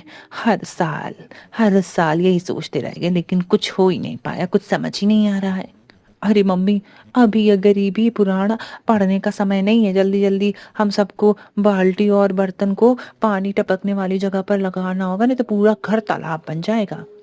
अरे अरे बुआ, बन क्या जाएगा, ये तो ऑलरेडी बन चुका है। वह देखो, वह देखो, उस तरफ मम्मी के मसालों के डिब्बे पानी में तैर रहे हैं। हे भगवान, क्या आफत है। एक तो यहाँ सामान खरीदने के पैसे नहीं, ऊपर से दूसरी तरफ इस टपकती छत की वजह से जो था वो भी बर्बाद हो गया। हे भगवान, अब हम क्या करें। अरे बहू, तब की बात तब सोचेंगे, अभी तो इस टपकते हुए पानी को रोकना होगा। तू ऊपर जाकर छत पर प्लास्टिक शीट डाल दे और ऋतु घर में जमा पानी बाहर निकाल।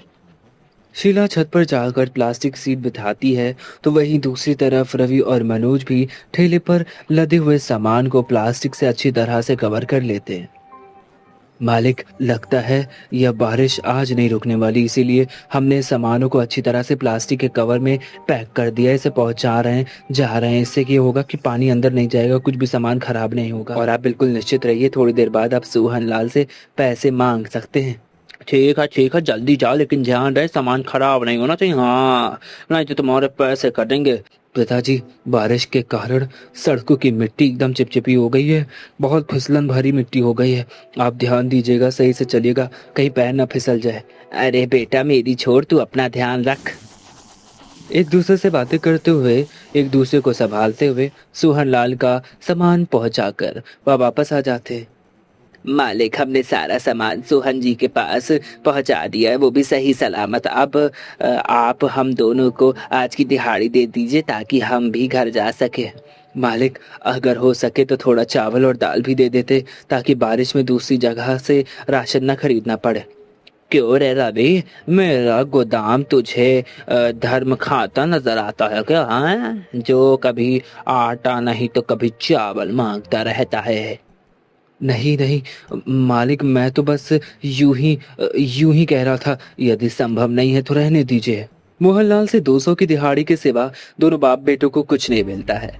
बेटा, आज तो बड़ी देर हो गई, घर पर सभी लोग राह देख रहे होंगे, जल्दी जल्दी कदम बढ़ाने होंगे। सब्जियां और किराने का सामान भी तो लेना है। पिताजी, इन 200 रुपए में हम क्या क्या ले पाएंगे, मुझे तो कुछ समझ में नहीं आ रहा है। भगवान ने हमें जन्म देकर कोई गलती तो नहीं करती है। बेटा, हिम्मत नहीं हारते, जीवन में संघर्ष ही संघर्ष भरा पड़ा है। बस हमें अपने कर्मों पर ही रहना, अपने कर्म अच्छे करना, बाकी ऊपर वाला तो देख ही रहा है, सब उस पर छोड़ दे। बहू, थोड़ी चाय बना दे, थोड़ी थकान हो रही है आज। जी पिताजी, आप दोनों कपड़े बदल लीजिए, तब तक मैं चाय बढ़ा देती हूँ। अरे ऋतु, आज छत से पानी टपकने लगा था क्या? हाँ पापा, हमारा घर मिनी स्विमिंग पूल बन गया था, जिसमें मम्मी के मसाले के डिब्बे भी स्विमिंग कर रहे थे। अरे मेरे प्यारे बच्चों, अपने दादाजी को भी बताओ आज तुमने क्या क्या किया। दादाजी, मैं बताता हूँ। आज इस पिंकी ने अपनी कॉपी के पन्ने फाड़ कर नाव बनाई थी। उससे ना जमे पानी में, घर में जो पानी जम गया था ना, उसमें डालकर खेल रही थी। इसे समझाओ दादाजी, कॉपी के पेज को बर्बाद ना करा करे। अरे दादाजी, बस एक ही पेज फाड़ा था। ये मोनू का बच्चा कब से सभी से ही शिकायत लगा रहा है। सभी आपस में बातें कर रहे थे, तभी दरवाजे पर दस्तक होती है। तू रहने दे बहू, मैं जाकर देखती हूँ इतनी रात गए कौन आया है। अरे कांता जी, आप इतनी रात गए, कहीं कुछ काम है क्या? अरे भाई, काम वाम क्या था, वह तो मैं तुम्हारे लिए छोले लेकर आई थी। सुबह बहू ने छोले भटूरे बनाए थे तो काफी छोले बच गए, तो मैंने सोचा तुम्हें भी दे दूं। हाँ, अरे कांति जी, इसकी क्या जरूरत थी, हमारे घर में खाना बन चुका है, आपने आने में थोड़ी देर कर दी। अरे सावित्री जी, वैसे भी तेरे घर में क्या ही बना होगा, वही सूखी रूठी रोटियां बनी होंगी और वही दाल। ये ले, सभी को थोड़ा थोड़ा खिला देना, थोड़ा मन बदल जाएगा। कांता जी जिद की वजह से सावित्री को छोले लेने पड़ते हैं। अरे माँ, यह कांता आंटी क्या करने आई थी यहाँ? कुछ नहीं बेटा, बस हमारा मजाक उड़ाने आई थी। उसे मालूम है कि हमारे घर में अभी इतने सारे लोग हैं, फिर भी इस छोटी सी कटोरी में छोला लेकर आई है। वाह वाह, और ये भी बासी बदतमीज औरत। जाने दो ना सावित्री, दूसरों के कारण अपना मूड क्यों खराब करना। हाँ नहीं तो, और वैसे भी भले ही हम गरीब हो लेकिन हमने आज तक कभी किसी को बासी खाना नहीं खिलाया और ना खुद खाया, और बचा हुआ खाना भी नहीं खाया है। हाँ पिताजी, बरसात के मौसम में तो ताज़ा ताज़ा खाना ही सही रहता है, वरना बीमारी की चपेट में आने का डर रहता है। चलिए आप सभी, काफी देर हो गई है, अब खाना खा लीजिए। सभी खाना खाने बैठ जाते, लेकिन बच्चे खाना देखकर मुंह नाक सिकोड़ने लगते। तभी पिंकी बोलती है, क्या मम्मी, यह तो लौकी की सब्जी है, मुझे लौकी नहीं पसंद। हाँ मम्मी, मुझे भी लौकी नहीं पसंद, लेकिन कोई बात नहीं, मैं खा लूँगा। और पिंकी तू भी खा ले, कल मम्मी हमारे लिए आलू के पराठे बनाएगी, आलू के पराठे, है ना मम्मी? हाँ मेरे बच्चों, जरूर बनाऊंगी आलू के पराठे। हाँ, अरे कोई नहीं, कांता काकी के छोले को हाथ तक नहीं छुआ किसी ने। हाँ ऐसा करती हूँ, मैं ही खा लेती हूँ। रितु चुपके से जाकर कांता के लाए हुए छोले खा लेती, लेकिन छोले बासी होने के कारण उसे फूड पॉइजनिंग हो जाती है और अगले दिन उसे पेट दर्द होने लगता है, उल्टियां भी होने लग जाती हैं और वो परेशान रहती है। तभी रितु बोलती है, भाभी, अरे ओ भाभी यार, बहुत तेज दर्द हो रहा है, कुछ करो ना, मेरे पेट में बहुत दर्द हो रहा है, बढ़ता ही जा रहा है। हे भगवान, क्या हो गया मेरी बच्ची को? कल रात तक तो बिल्कुल ठीक थी, आज अचानक सुबह क्या हो गया? माँ जी, मुझे लगता है कि रितु को फूड पॉइजनिंग हो गई है। अरे क्या बोला तूने, फूड पॉइजनिंग? अरे भाई, इसका क्या मतलब होता है, समझ ही नहीं आ रहा। हमारे जमाने में तो सर्दी जुकाम बुखार यही सब हुआ करता था। अरे माँ जी, फूड पॉइजनिंग का मतलब कुछ गलत खा लेना, उससे होता है ये ना, पेट में इन्फेक्शन हो जाता है, जिस वजह से पेट में दर्द होने लगता है, दस्त होने लगती है। भाभी, बहुत तेज दर्द हो रहा है, माँ को समझाती रहोगी कि कुछ करो भी प्लीज जल्दी से कुछ करिए ना, बहुत दर्द हो रहा है, बर्दाश्त ही नहीं हो रहा है दर्द मुझसे। रितु तुम चिंता मत करो, मैं अभी गर्म पानी में नींबू और सोडा मिलाकर लाती हूँ, उसे पीकर तुम्हें थोड़ा आराम मिल जाएगा। वह सब तो ठीक है, लेकिन तुम मुझे बोल रही थी गलत खाना, आखिर इसने क्या खा लिया? वो माँ, मैंने कांता काकी के लाए हुए वो छोले खा लिए थे। रितु, क्या तू छोटी बच्ची है तो तुझे अपने कुछ पता नहीं है, तुझे अपनी जीभ में कंट्रोल नहीं है? अरे अब बता रही है तू, पिता और भाई काम पर चले गए, अब तेरे लिए दवाइयाँ कौन लाएगा है? और वो भी तू सोच, दवाइयों के पैसे कहाँ से आएंगे? क्या करूँ इस लड़की का, मुझे तो कुछ समझ नहीं आ रहा। माँ जी आप परेशान मत होइए, मैंने रितु को नींबू सोडा का पानी दे दिया है, थोड़ी देर बाद ना उसका दर्द सही हो जाएगा, उससे राहत मिल जाएगी। नींबू सोडे का पानी पीकर रितु को थोड़ा सा आराम मिलता है। वहीं दोनों बच्चे बाहर खेलने में जिद करने लगते हैं। तभी मोनू, मम्मी मैं और पिंकी बाहर खेलने के लिए जा रहे हैं। ठीक है बच्चों, जाओ खेलो, लेकिन ध्यान रखना बारिश बहुत तेज है, अगर तेज बारिश हो गई तो अंदर आ जाना, ठीक है? दोनों बच्चे बाहर खेल ही रहे थे कि तभी कांता जी के घर के बच्चे भी बाहर निकल आते हैं। आ जाओ आ जाओ आ जाओ भैया, आ गया भाई, आपकी गली में गर्मा गर्म छोले भटूरे वाला आ गया। अरे भाई, एक बार खाओगे तो बार बार बुलाओगे। हाँ, आपका अपना गोपाल छोले भटूरे वाला। अरे रिंकी देख ना, छोले भटूरे वाला आया है। अरे दीपू, कल ही तो मम्मी ने छोले भटूरे बनाए थे, आज फिर से? हाँ रिंकी, मैं तो ये छोले भटूरे खाने के लिए एकदम पागल हूँ, मुझे बहुत स्वादिष्ट लगते, एकदम मुलायम और फूले फूले हैं भटूरे, देख मजा आ जाएगी। क्या कहा? छोले भटूरे वो क्या होते हैं? तुम्हें छोले भटूरे नहीं पता? अरे जाकर अपनी मम्मी से पूछो, वह तुम्हें बताएंगी कि छोले भटूरे क्या होते हैं। अरे पिंकी, कल रात आती तुम सबके लिए छोले लेकर गई थी ना, तुमने नहीं खाए क्या? तुम्हारी दादी ने तो सुबह सब बचा हुआ जो छोला था वो लाकर दिया था, और हम सब बासी खाना नहीं खाते हैं। अरे शुक्र मनाओ कि तुम्हें हम लोगों ने वो बासी वाला छोला दे दिया, वरना तुम्हें तो कुछ नहीं मिलता। ऐसी तुम्हारी औकात नहीं कि तुम छोले भटूरे खाओ। चलो रिंकी, हम दोनों चलते हैं, बड़े आए बासी खाना नहीं खाने वाले गरीब कहीं के। भैया तुमने दीपू से गुस्से में क्यों बात की? देखा, वो दोनों अपने घर चले गए। कोई बात नहीं पिंकी, मैं हूं ना, तू मेरे साथ खेल। वैसे भी पिंकी, अब हमें भी घर चलना चाहिए और गर्मा गर्म आलू के पराठे खाने चाहिए। चलो चलकर खाते हैं। लेकिन भैया, मुझे तो इस ठेले वाले के छोले भटूरे खाने हैं, देखो ना कितनी अच्छी खुशबू आ रही है। पिंकी अंदर चल। अरे बच्चों, खेल लिया तुम दोनों ने, अब आ जाओ जल्दी से, आकर खाना खा लो। दादी दादी मुझे छोले भटूरे खाने हैं। बाहर गली में ठेले वाला आया है, उसके ठेले में ना बहुत स्वादिष्ट अच्छी अच्छी कुछ कुछ आ रही, मुझे वही खाना है। अरे बेटा बरसात में बाहर का खाना नहीं खाते, नहीं तो रितु बुआ की तरह तुम्हारा भी पेट खराब हो जाएगा, है ना, दर्द होने लगेगा। माँ माँ दादी बाहर का खाना खाने को मना कर रही हैं, मुझे बाहर का खाना खाना है, तो मेरे लिए घर पर ही छोले भटूरे बना दो फिर। दीपू और रिंकी की मम्मी ने भी कल बनाए थे। तुम तो हमारे लिए कुछ नहीं बनाती हो, केवल दाल चावल रोटी सब्जी यही बनाती रहती हो। पिंकी तेरी जुबान आजकल बहुत ज्यादा चलने लगी है, चुप हो जा चुप हो जा। जो बनाए चुपचाप खा ले, वरना 2 घंटा आप लगाऊंगी, एक थप्पड़ मारूंगी जोर का, सारा जिद करना निकल जाएगा। मार लो थप्पड़, नहीं मार लो आप मुझे थप्पड़, लेकिन मुझे छोले भटूरे ही खाने हैं, मुझे छोले भटूरे ही खाने हैं। शीला गुस्से में पिंकी को एक चाटा जड़ देती है, जिसके बाद पिंकी और सोनू चुपचाप खाना खाते। वही दूसरी तरफ मोहनलाल के गोदाम में रात हो गई थी।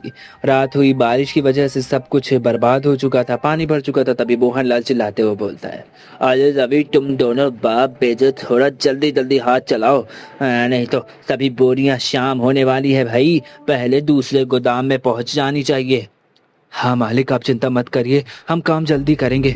पिताजी आप केवल बोरियों को सहारा देकर उतारने का काम करिए, बाकी का बाहर ले जाने का काम और थैली में रखने का काम मैं कर लूँगा। बारिश की वजह से ज़मीन फिसलन भरी हो चुकी है, अगर कोई हादसा हो गया तो हम बहुत परेशान हो जाएंगे। रवि अपने पिता को अभी समझा ही रहा था कि मनोज जी का पैर फिसल जाता है और वह सामान लेकर नीचे गिर जाते हैं। हे भगवान, हे भगवान, हे मेरा पैर। अरे पिताजी, मैंने कहा था कि आप इधर मत आइए। देखा गिर गए ना, लाइए अपना हाथ दीजिए। आय आय हाय हाय, अरे बेटा बहुत दर्द हो रहा है। ओहो, उठाने जा रहा, अरे बाप रे, लगता है पैरों में बहुत ज्यादा चोट आ गई है। लो अब इनका नया नाटक शुरू हो गया भाई। अरे जब पैरों में ताकत नहीं है तो काम करने क्यों आ जाते। सत्यानाश कर दिया मेरे सामानों का है, नहीं तो अब इसकी भरपाई कौन करेगा। अरे मालिक शांत हो जाइए, एक तो पिताजी के पैरों में इतनी तो उससे चोट लग गई है और आपको बस अपने सामान की पड़ी है। क्या आपकी नजरों में इंसानों का कोई मोल नहीं। अरे तुम जैसे कीड़े मकोड़े को क्या किस तो पड़ी है भाई, चुप रह। वैसे भी आधी से ज्यादा दुनिया तुम जैसे कीड़े मकोड़ों से भरी पड़ी। अगर 2-4 को कुछ भी हो जाता है तो क्या फर्क पड़ता है भाई। मालिक बहुत बोल लिया आपने, आप हमें कोई मुफ्त में पैसे नहीं दे रहे, हम काम करते हैं उसके बदले में मेहनती मिलती है हमें, वो अभी आधे दाम पर। कल से हम दोनों आपकी दुकान पर कोई काम नहीं करेंगे, नहीं आएंगे हम आपकी दुकान पर काम करने। अरे जहाँ इंसानों को इंसान नहीं समझा जाता वहाँ अपना खून जला के क्या फायदा। अरे हाँ भाई, जाओ जल्दी जाओ, निकल जाओ। देखता हूँ तुम दोनों को कौन काम देगा। आखिर में रोते हुए गिड़गिड़ाते हुए हाथ फैलाते हुए मेरे पास ही आना है तुम दोनों को। रवि अपने पिताजी को ठेले पर लेटा देता है और वापस घर आ जाता है। सावित्री उनका हाल देखकर बोलती है, अरे बेटा इन्हें क्या हुआ। कुछ नहीं माँ, कीचड़ में इनका पैर फिसल गया था, थोड़ी सी चोट आ गई है, तुम इनका ध्यान रखो। मैं और शीला पास के क्लिनिक में जाकर आते हैं। शीला, मैंने माँ से कहने को तो कह दिया कि पास के क्लिनिक में जाते हैं, लेकिन पैसे नहीं है, मैं क्या करूँ कुछ समझ नहीं आता। क्यों, क्या हुआ, आज आप दोनों की दिहाड़ी नहीं मिल पाई। रवि शीला को गोदाम के पास हुई सारी बात बताता है। आप लोग चिंता मत कीजिए, मेरी एक दोस्त नर्स है, वो पास की क्लिनिक में काम करती है, हम वहाँ चलते, हो सकता है वो कुछ मदद कर दे। शीला अपनी दोस्त मीनल से मदद मांगती है। मनोज जी के पैरों को देखने के बाद मीनल कुछ दवाइयाँ लिखती है। शीला, आंचल के पैरों में फ्रैक्चर तो नहीं है, लेकिन मोच जरूर आई है और गर्म पट्टियां बांध देती हूँ और कुछ दवाइयाँ लिख देती हूँ जिससे इन्हें आराम मिल जाएगा। बस ध्यान रखना कि अपने पैरों में ज्यादा जोर ना दे। ठीक है मीनल, चल मैं तुझे तेरे क्लिनिक तक छोड़ देती हूँ, तुझसे कुछ बातें भी कर लूंगी। चल आजा, दवाइयाँ भी वहीं से ले लूंगी, चल आजा जल्दी से आजा। अरे शीला, तेरे ससुराल का इतना बुरा हाल कैसे। वह सब छोड़ मीनल, बीती बातों को दोहराने से कोई कुछ नहीं होने वाला सिवाय दर्द के। हाँ, क्या बताऊं। अगर तुझे सच में मेरी इतनी चिंता है तो यह बता कि तू मेरी मदद करना चाहती है। तू मेरे लिए कोई काम ढूंढ देना मीनल। देख शीला, मेरे पास तेरे लायक कोई काम नहीं है, लेकिन हाँ, तेरे पति के लायक ज़रूर काम होगा। मैं जिसके क्लिनिक में काम करती हूँ ना, वहाँ पर एक नया हॉस्पिटल बनाया है, तो वहाँ के लिए ईमानदार सिक्योरिटी गार्ड की तलाश है। डेली के ज़्यादा तो नहीं, लेकिन 500 रुपये मिल जाएंगे। तो कहे तो रवि जी के लिए मैं बात करूँ। मीनल, मीनल तुझे नहीं मालूम तूने मेरे लिए क्या किया है। तेरा ये एहसान मैं कभी नहीं भूलूंगी। चल अच्छा ठीक है, ज़्यादा सेंटी मत हो। मैं तेरे सामने ही डॉक्टर सर से बात करके देखती हूँ, रवि जी के बारे में नौकरी पक्की करवाती हूँ। उसके बाद हम दोनों दोस्त मिलकर छोले भटूरे खाएंगे। वैसे भी बरसात के मौसम में छोले भटूरे खाने का तो मज़ा ही कुछ और है। मीनल अपने क्लिनिक में बात करके रवि की नौकरी पक्की करवा देती है। अरे वाह शीला, सर ने रवि जी को कल ही आने के लिए बोल दिया है। अब तो तेरी सारी टेंशन खत्म है। अब चल सामने ठेले से चलकर छोले भटूरे खाते हैं। नहीं मीनल, तू खा ले, मेरा मन नहीं है। शीला क्या बात है, तुझे छोले भटूरे तो बहुत पसंद है, आखिर क्या बात हो गई जो तू मना कर रही है। अब तुझसे क्या छुपाना, वो बात कुछ ऐसी कि घर में काफ़ी दिनों से बच्चों को छोले भटूरे खाने हैं। वो बहुत जिद करे, लेकिन पैसे की तंगी की वजह से मैं बना ही नहीं पा रही हूँ। ऐसे में कैसे भी करके मुझे, हाँ, ये क्या ही कर सकती हूँ। मैं नहीं खा सकती छोले भटूरे जब तक मेरे बच्चे नहीं खाएंगे। तो यह बात है। अच्छा सुन, पहले हम दोनों दुकान से मैदा, चने और तलने के लिए तेल खरीदेंगे, ताकि तू आज रात अपने बच्चों के लिए छोले भटूरे बना सके। उसके बाद तू मना नहीं करेगी, ठीक है। लेकिन मीनल तू इतना सब कुछ, अरे बुद्धू, तेरे बच्चों का मुझसे भी कोई रिश्ता है ना। शीला की आंखों में खुशी के आंसू आ जाते हैं। वह सामान लेकर घर आती है, सभी को और रवि की नई नौकरी के बारे में बताती है और चने फूलने के लिए पानी में डाल देती है। तभी शीला बोलती है, पिंकी, मोनू, आज मैं तुम सबके लिए छोले भटूरे बनाऊंगी। अरे वाह, अरे वाह, फिर तो नई नौकरी मिलने की खुशी दुगनी हो गई है, दुगनी। वाह भाभी, इतनी तेज भूख लगी है, गर्मा गर्म छोले भटूरे खाने में तो मजा ही आ जाएगा। हाँ बहू, रवि को और रितु बिल्कुल सही कह रहे हैं। हाँ, नई नौकरी मिलने की खुशी में और बरसात में छोले भटूरे का तो मजा ही कुछ और है। आज शीला के ससुराल में सभी बहुत खुश थे। रात होती है, पूरा परिवार एक साथ बैठकर छोले भटूरे खाता है। अरे वाह, बहुत बहुत बहुत अच्छे बनाए हैं। वाह, तुम्हारे हाथों में तो साक्षात अन्नपूर्णा माँ है। उनका ही वास है। कितने स्वादिष्ट छोले भटूरे बनाए हैं, मजा ही आ गई। हाँ बहू, तेरे पिताजी बिल्कुल सही बोल रहे हैं। इतने गरम और फूले फूले भटूरे मैंने कभी नहीं खाए। अरे मम्मी, आप तो बेस्ट हो, बेस्ट। कल मैं दीपू और रिंकी को बताऊंगी कि मेरी मम्मी ने भी छोले भटूरे बनाए हैं। हाँ भाभी, मैं छोले भटूरे खाकर तो मेरा दिमाग में बस एक ही बात आई है। बोलो तो क्या बात है। भाभी, मैं यही सोच रही थी कि भैया तो कल सिक्योरिटी गार्ड की नौकरी पर जाएंगे, ऐसे में हमारा ठेला तो खाली ही रहेगा, तो क्यों ना हम उस ठेले पर छोले भटूरे बनाकर बेचें। ऐसे में कुछ इनकम भी हो जाएगी और इसके लिए आपको कहीं दूर जाने की ज़रूरत भी नहीं पड़ेगी।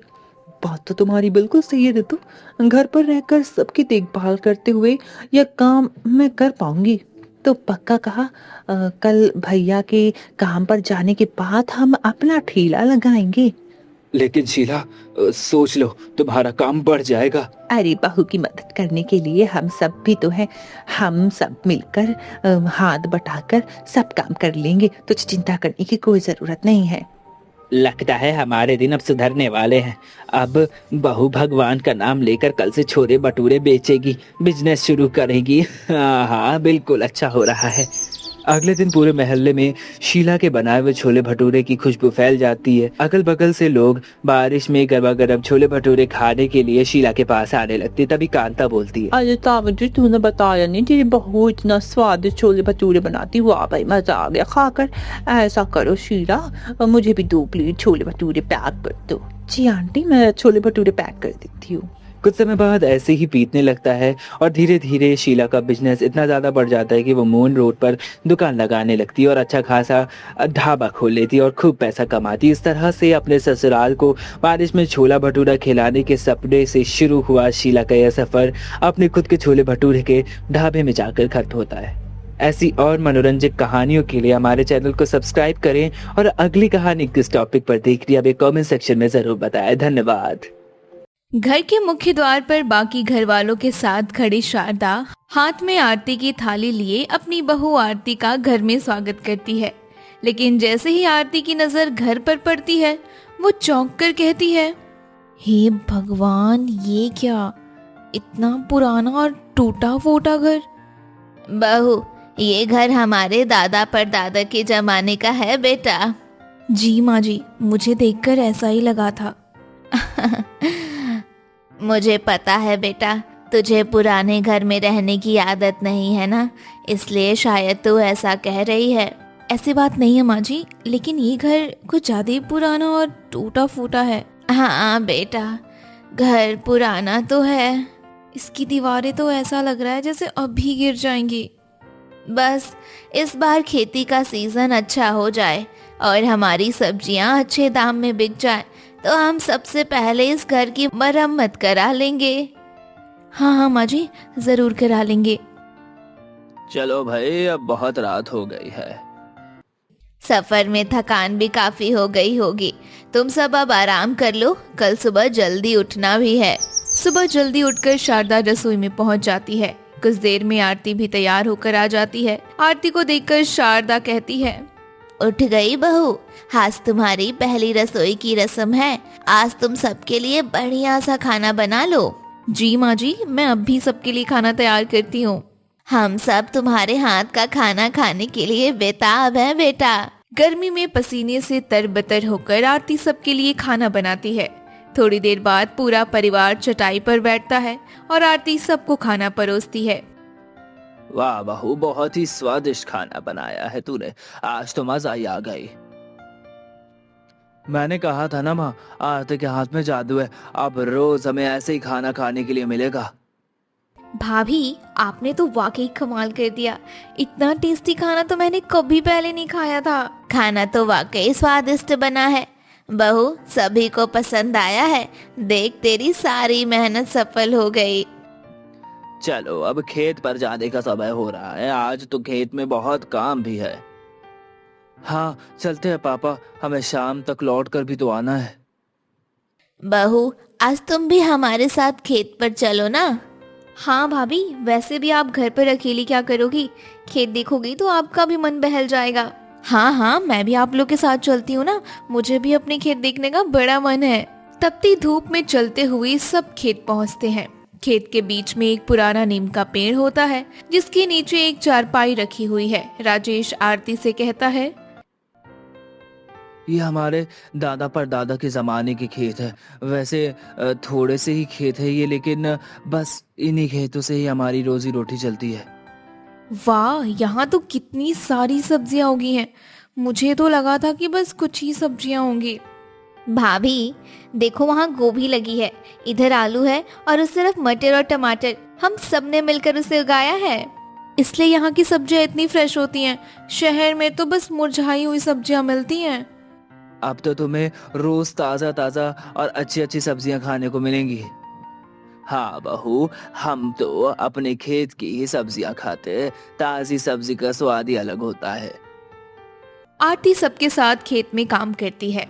शाम को सब्जियां लेकर सब घर आते हैं और आरती कहती है, माँ जी आप आराम कीजिए, मैं सबके लिए खाना बना देती हूँ।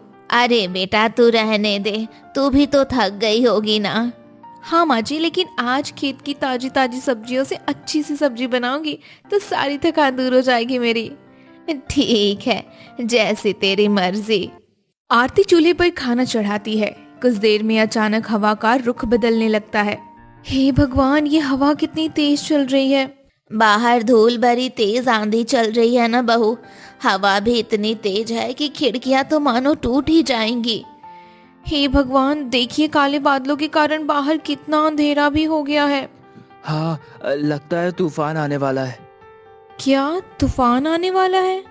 आरती फटाफट खाना बना लेती है और घबराई आवाज में शारदा से कहती है, माँ जी, खाना तैयार है, सब जल्दी जल्दी खाना खा लो, मुझे तो बहुत डर लग रहा है।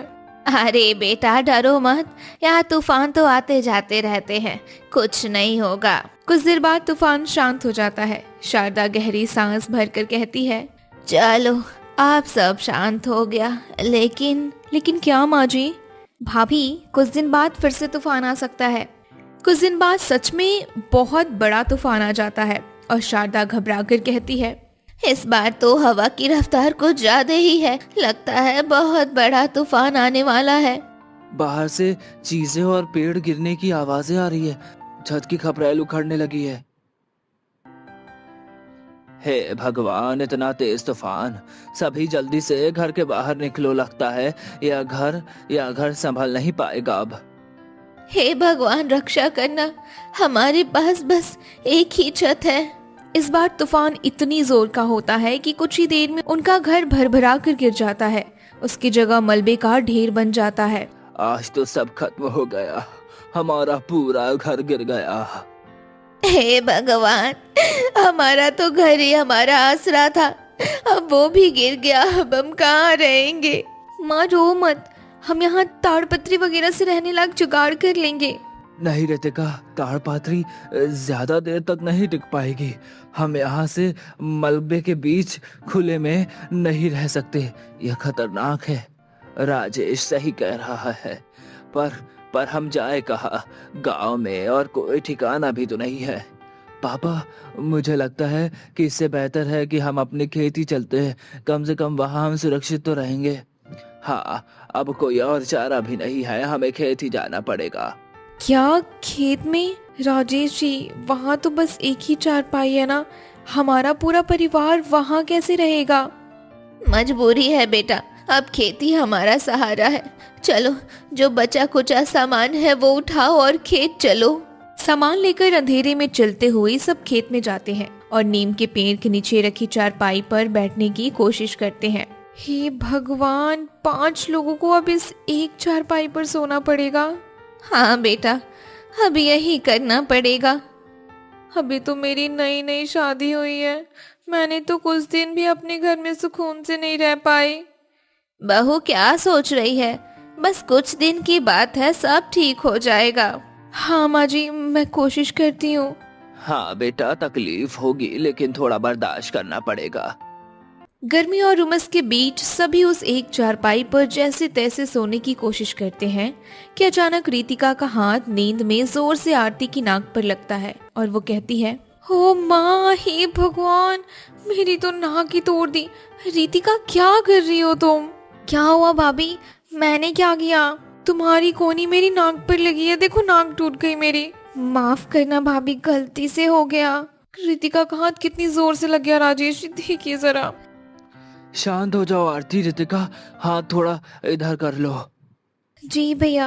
आरती फिर से सोने की कोशिश करती है लेकिन गर्मी और घुटन उसे सोने ही नहीं देती। थोड़ी देर बाद शारदा का पैर नींद में आरती के ऊपर आ जाता है। हे भगवान, अब ये क्या है? माँ जी, आपका पैर। माफ करना बेटा, जगह ही इतनी कम है, क्या करूं? तुम सोने की कोशिश करो। यहाँ तो मैं सो ही नहीं सकती, कभी हाथ लग रहा है तो कभी पैर, और गर्मी से मेरा दम घुट रहा है। आरती, 5 बज गए, उजाला होने वाला है, चलो उठ ही जाओ। हम दोनों ना खेत में घूम कर आते हैं। ठीक है, चलिए, वैसे भी यहाँ लेटने का कोई फायदा नहीं है। हाँ चलो, ताजा हवा में तुम्हें थोड़ा अच्छा लगेगा। राजेश और आरती बातें करते हुए खेत की पगडंडियों पर चलते हैं। गुस्सा ठंडा होने के बाद आरती कहती है, राजेश जी, मैं यहाँ से थोड़ी धनिया और मिर्ची तोड़ लेती हूँ, आज खाने के साथ ताजी चटनी बनाऊंगी। ये हुई ना बात, चलो मैं तुम्हारी मदद करता हूँ। दोनों सब्जियां तोड़कर वापस लौटते हैं। महेश और शारदा अपने साथ लाए बर्तनों को साफ करते हुए कहते हैं, अरे तुम दोनों कहाँ चले गए थे? मैं तो डर ही गई थी। माँ जी, हम बस ताजा हवा खाने थोड़ा बाहर घूमने चले गए थे। अच्छा किया बेटा, वैसे भी उमस हो रही थी। देखिए, मैं खेतों से ताजी धनिया मिर्ची तोड़ के लाई हूँ, अब इसकी अच्छी सी चटनी बनाऊंगी। वाह बहू, बहुत अच्छा किया, ताजी चटनी के साथ रोटियां खाने में तो मजा ही आ गया। तुम चूल्हा जलाकर रोटियां भी सेक लो बेटा। आरती जैसे ही चूल्हे में आग जलाती है, हवा की वजह से खेत की मिट्टी और धूल उड़ने लगती है। बाप रे, इतनी धूल उड़ रही है कि सांस लेना भी मुश्किल हो रहा है। चूल्हा कैसे जलेगा अब? घर की रसोई में तो कम से कम 4 दीवारें तो थी, यहाँ तो हवा के कारण चूल्हा जलाने में भी बड़ी परेशानी हो रही। हाँ माँ जी, धुएं से आंखें लाल हो रही हैं और धूप और गर्मी से तो पसीना आ रहा है। हाँ बेटा, चाह कर भी तबीयत के कारण मैं मदद नहीं कर सकती। कोई बात नहीं माँ जी, मैं कर लूंगी। आरती को परेशान होता देखकर राजेश उसके पास जाकर कहता है, आरती, तुम्हें धूप से परेशानी हो रही होगी, मैं तुम्हारे लिए कपड़ा टांग देता हूँ ताकि सीधी धूप तुम पर ना पड़े। खाना बनता है और सबका खाना होने के बाद आरती के चेहरे पर नींद और थकान साफ दिखने लगती है। बहू, तुम्हें तो बहुत नींद आ रही है बेटा। हाँ माँ जी, नींद और थकान की वजह से मेरा सिर चकरा रहा है, थोड़ी देर आराम करना चाहती हूँ। हाँ बेटा, सो जाओ, अभी चारपाई भी खाली पड़ी है। मैं और राजेश भी जरा खेत पर काम कर लेते हैं। माँ, मैं पेड़ से कच्चे आम तोड़ कर लाती हूँ, दोपहर में आम पन्ना बनाएंगे। आरती चारपाई पर लेट जाती है। उसकी आंख लगने ही वाली होती है कि शारदा की सहेली विनीता आ जाती है। अरे शारदा, मैंने सुना तुम्हारा पूरा घर गिर गया और तुम लोग यहाँ खेत में रह रहे हो। हाँ विनीता, अब बस क्या बताओ, कुदरत का कहर टूट पड़ा हम पर। बड़ी मुसीबत है। ला, मुझे भी थोड़ी जगह दे, बड़ी दूर से चलकर आई हूँ, कमर टूट गई है मेरी। हे भगवान, एक ही तो चारपाई है, उस पर भी आकर बैठ गई। अब मैं कहाँ सोऊं? बहू, जा जरा चाची के लिए पानी लेकर आ तो। आरती पानी लेकर आती है और विनीता को देती है। काफी देर तक दोनों की बातें चलती हैं और आरती बैठी रहती है। रात को सोते समय, माँ जी, मैं यहाँ नीचे चटाई बिछाकर सो जाती हूँ। चारपाई पर इतने लोगों के बीच सोने में मुझे बहुत दिक्कत होती है। नहीं बहू, जमीन बहुत गीली है और यहाँ कीड़े मकोड़ों का भी डर है, तो नीचे मत सो बेटा। कुछ नहीं होगा, मैं सो जाऊंगी। मुझे बस खुली जगह चाहिए, वरना मेरा दम घुट जाएगा। अच्छा ठीक है, जैसी मर्जी। आरती चादर बिछाती है और जमीन पर ही सो जाती है। कुछ देर बाद आरती को अपनी गर्दन पर कुछ रेंगता हुआ महसूस होता है और वो चीखती है, हे माँ, ये क्या है? हे भगवान, ये तो एक छोटा सा सांप है। देखा बहू, यहाँ जमीन पर सोना बिल्कुल भी सुरक्षित नहीं है। बहू, आज के बाद तू अपनी नहीं चलाएगी, अब तो चुपचाप चारपाई पर ही सोएगी। हाँ, और कोई बहस नहीं। जी, मैं चारपाई पर ही सो जाती हूँ। अगली सुबह आरती की कमर अकड़ जाती है और उसे अपनी किस्मत पर रोना आता है। हे भगवान, चारपाई पर सोना तो बड़ा कठिन है, ना ढंग से नींद आती है और ना आराम मिलता है। बहू, अब तो जल्दी से खाना बना ले, खेत में काम बहुत है। धुएं और गर्मी के बीच आरती फिर से चूल्हा फूंकने लगती है। राजेश भी वहीं बैठ जाता है। तभी रीतिका वहां आ जाती है। भाभी, खाना बन गया क्या? बड़ी भूख लगी है। एक तो मैं परेशान हो रही हूँ, ऊपर से इसको बस खाने की पड़ी है। बस थोड़ी देर में बन जाएगा रीतिका। ठीक है भाभी। राजेश जी, मुझे आपसे कुछ बात करनी है। कहो, क्या बात करनी है? क्या बात हो गई? राजेश जी, कब तक हम यूं चारपाई पर सोते रहेंगे? आरती, मुझे पता है तुम तकलीफ में हो, हम सब भी तो परेशान हैं। अब और बर्दाश्त नहीं होता मुझसे। गर्मी, धूल, कीड़े और ऊपर से ये एक ही चारपाई। लेकिन भगवान से प्रार्थना करने के अलावा और कर ही क्या सकते हैं? इतनी गर्मी में सब्जी के खेत में एक ही चारपाई पर सोने वाला ससुराल तो मैंने पहली बार देखा है राजेश जी। वो तो है, लेकिन हिम्मत रखो आरती, वक्त हमेशा एक जैसा नहीं रहता है। राजेश आरती को तसल्ली देकर शांत करता है। शाम को ताजा पानी लाने के लिए आरती कुएं की ओर चली जाती है, जहां गांव की और भी औरतें खड़ी हैं। बहुत तूफान में तुम्हारा घर टूट गया, सुनकर बहुत दुख हुआ। सुना है इतनी गर्मी में सब्जी के खेत में एक ही चारपाई पर पूरा ससुराल सो रहा है। हाँ चाची, मैं तो बहुत परेशान हो गई हूँ, लेकिन अब क्या कर सकते हैं। हम गरीबों की तो किस्मत ही ऐसी है, दिन रात एक करके सब्जियां उगाते हैं, फिर भी साहूकार इतने कम दाम पर लेता है। क्या? क्यों चाची, क्या हम इन्हें और कहीं नहीं बेच सकते? कैसे बेचेंगे बेटा, ना तो हम शहर में किसी को जानते हैं और ना कोई हमें जानता है। बस इसी बात का तो साहूकार फायदा उठाता है। लेकिन कोई तो ऐसा तरीका निकालना पड़ेगा ना कि हमारी सब्जियां सीधे शहर में बिके और हमें सही दाम मिले। तुम पढ़ी लिखी हो बेटा, तुम ही कोई रास्ता निकालो। आरती पानी भरकर वापस लौटती है। चारपाई पर बैठी एक लड़की को देखते ही उसके चेहरे पर चमक आ जाती है। मानसी, तुम यहाँ? आरती कैसी है तू? मुझे आज पता चला यार तेरे घर के बारे में। बहू, मानसी कब से तेरा इंतजार कर रही है। जा, इसके लिए कुछ लेकर आ। मानसी तो बैठ, मैं तेरे लिए अभी आम का पन्ना बना कर लाती हूँ। भाभी, आप अपनी सहेली से बातें करो, इन्हें खेत दिखाओ, मैं आम का पन्ना बना कर लाती हूँ। चल मानसी, मैं तुझे अपने खेत दिखाती हूँ। वाह आरती, ये तो कितनी ताजी सब्जियां हैं। क्या तुम लोग इसमें केमिकल डालते हो? कुछ नहीं मानसी, हम तो बिल्कुल ऑर्गेनिक तरीके से उगाते हैं। देखिए गोभी, कितनी अच्छी खुशबू है ना इसकी। रीतिका आम का पन्ना लेकर आती है। मानसी एक घूंट पीती है और खुश हो जाती है। वाह यार, ये तो बहुत फ्रेश और टेस्टी है। आरती, पता है शहर में ऑर्गेनिक सब्जियों की बहुत मांग है, लोग इसके लिए मुंह मांगा दाम देते हैं। क्या फायदा मानसी, यहाँ तो साहूकार कौड़ियों के भाव लेता है।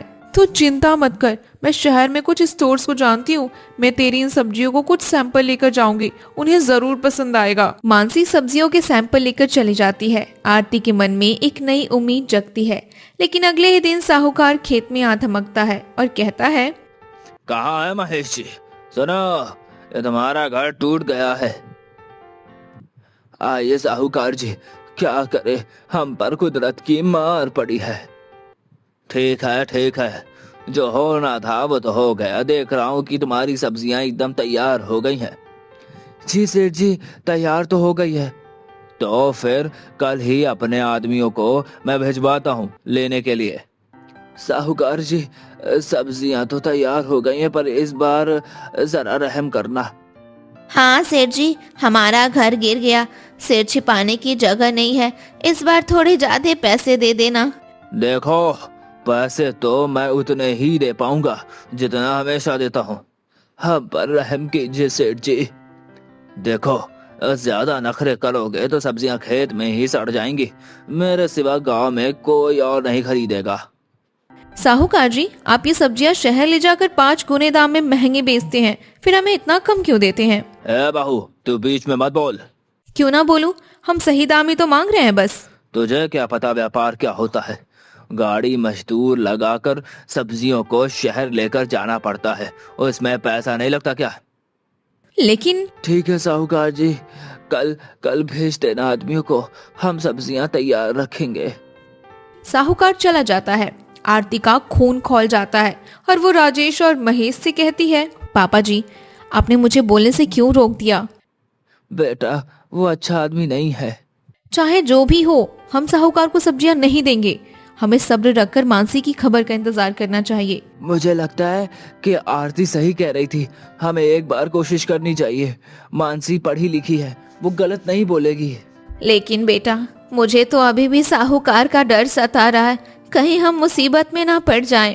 आप घबराइए मत माँ जी, हम किसी मुसीबत में नहीं फंसेंगे। अगली सुबह पूरा परिवार खुशी खुशी सब्जियां तोड़ने में जुट जाता है। तभी साहूकार के आदमी वहां पहुंच जाते हैं और आरती निडरता से कहती है, जाके अपने मालिक से कह दो, आज हम सब्जियां नहीं बेच रहे, हमें शहर में ग्राहक मिल गया है। साहूकार के आदमी चले जाते हैं। थोड़ी देर बाद मानसी लोडिंग गाड़ी और 2 व्यापारियों के साथ खेत में दाखिल होती है। देखो मानसी, आ गई। सब्जियां लेकर बोरियों में भर दीजिए। क्या हो रहा है यहाँ? तुम्हारी इतनी हिम्मत की किसी और को माल बेच दिया?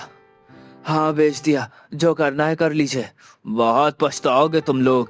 शहर वाला एक ही दिन खरीदेगा, फिर तुम मेरे पास ही आओगे। मैं एक भी सब्जी नहीं खरीदूंगा। साहूकार जी, अब आपकी जरूरत कभी नहीं पड़ेगी। मैं खुद इनकी सब्जियों को सीधी डील शहर से बड़े स्टोर से करवाऊंगी। हाँ साहूकार जी, अब हम बेवकूफ नहीं बनेंगे। अब हमारा पसीना हमारे काम आएगा, आपकी तिजोरी भरने के नहीं। महेश आरती से कहता है, आरती बेटा, तू तो साक्षात लक्ष्मी बनकर आई है। आज तक हमने एक साथ इतने पैसे कभी नहीं देखे। बहू, मुझे माफ कर देना, मैं तो डर गई थी, पर तूने तो सबका ही नसीब बदल दिया। भाभी, अब तो हम पक्का घर बनाएंगे और मेरे लिए एक अलग कमरा भी। हाँ रितिका, सबका अपना कमरा होगा और हम अब उस चारपाई को अपने आंगन में शान से रखेंगे, ताकि हमें याद रहे कि हमने कैसे संघर्ष किया था। कुछ ही महीनों में खेत के पास एक पक्का मकान खड़ा हो जाता है। अब गर्मी की दोपहर में कूलर की हवा चलती है और पूरा परिवार खेत की ताजी सब्जियां खाता है। ये तो सही बात है, ये हम सबकी मेहनत का नतीजा है माँ जी और पापा जी। हमने हमने दिखा दिया कि अगर परिवार साथ हो और सोच सही हो तो घर में सारी मुश्किलें खत्म हो सकती है, हर मुश्किल का रास्ता निकल सकता है। हाँ राजेश जी, हम तो वो दिन हमेशा याद रखेंगे जो हम सबने गर्मी में सब्जी के खेत में एक ही चारपाई पर बिताए थे। हाँ, जिसकी वजह से हमें मेहनत करने की प्रेरणा मिली और परिवार की कीमत भी पता चली।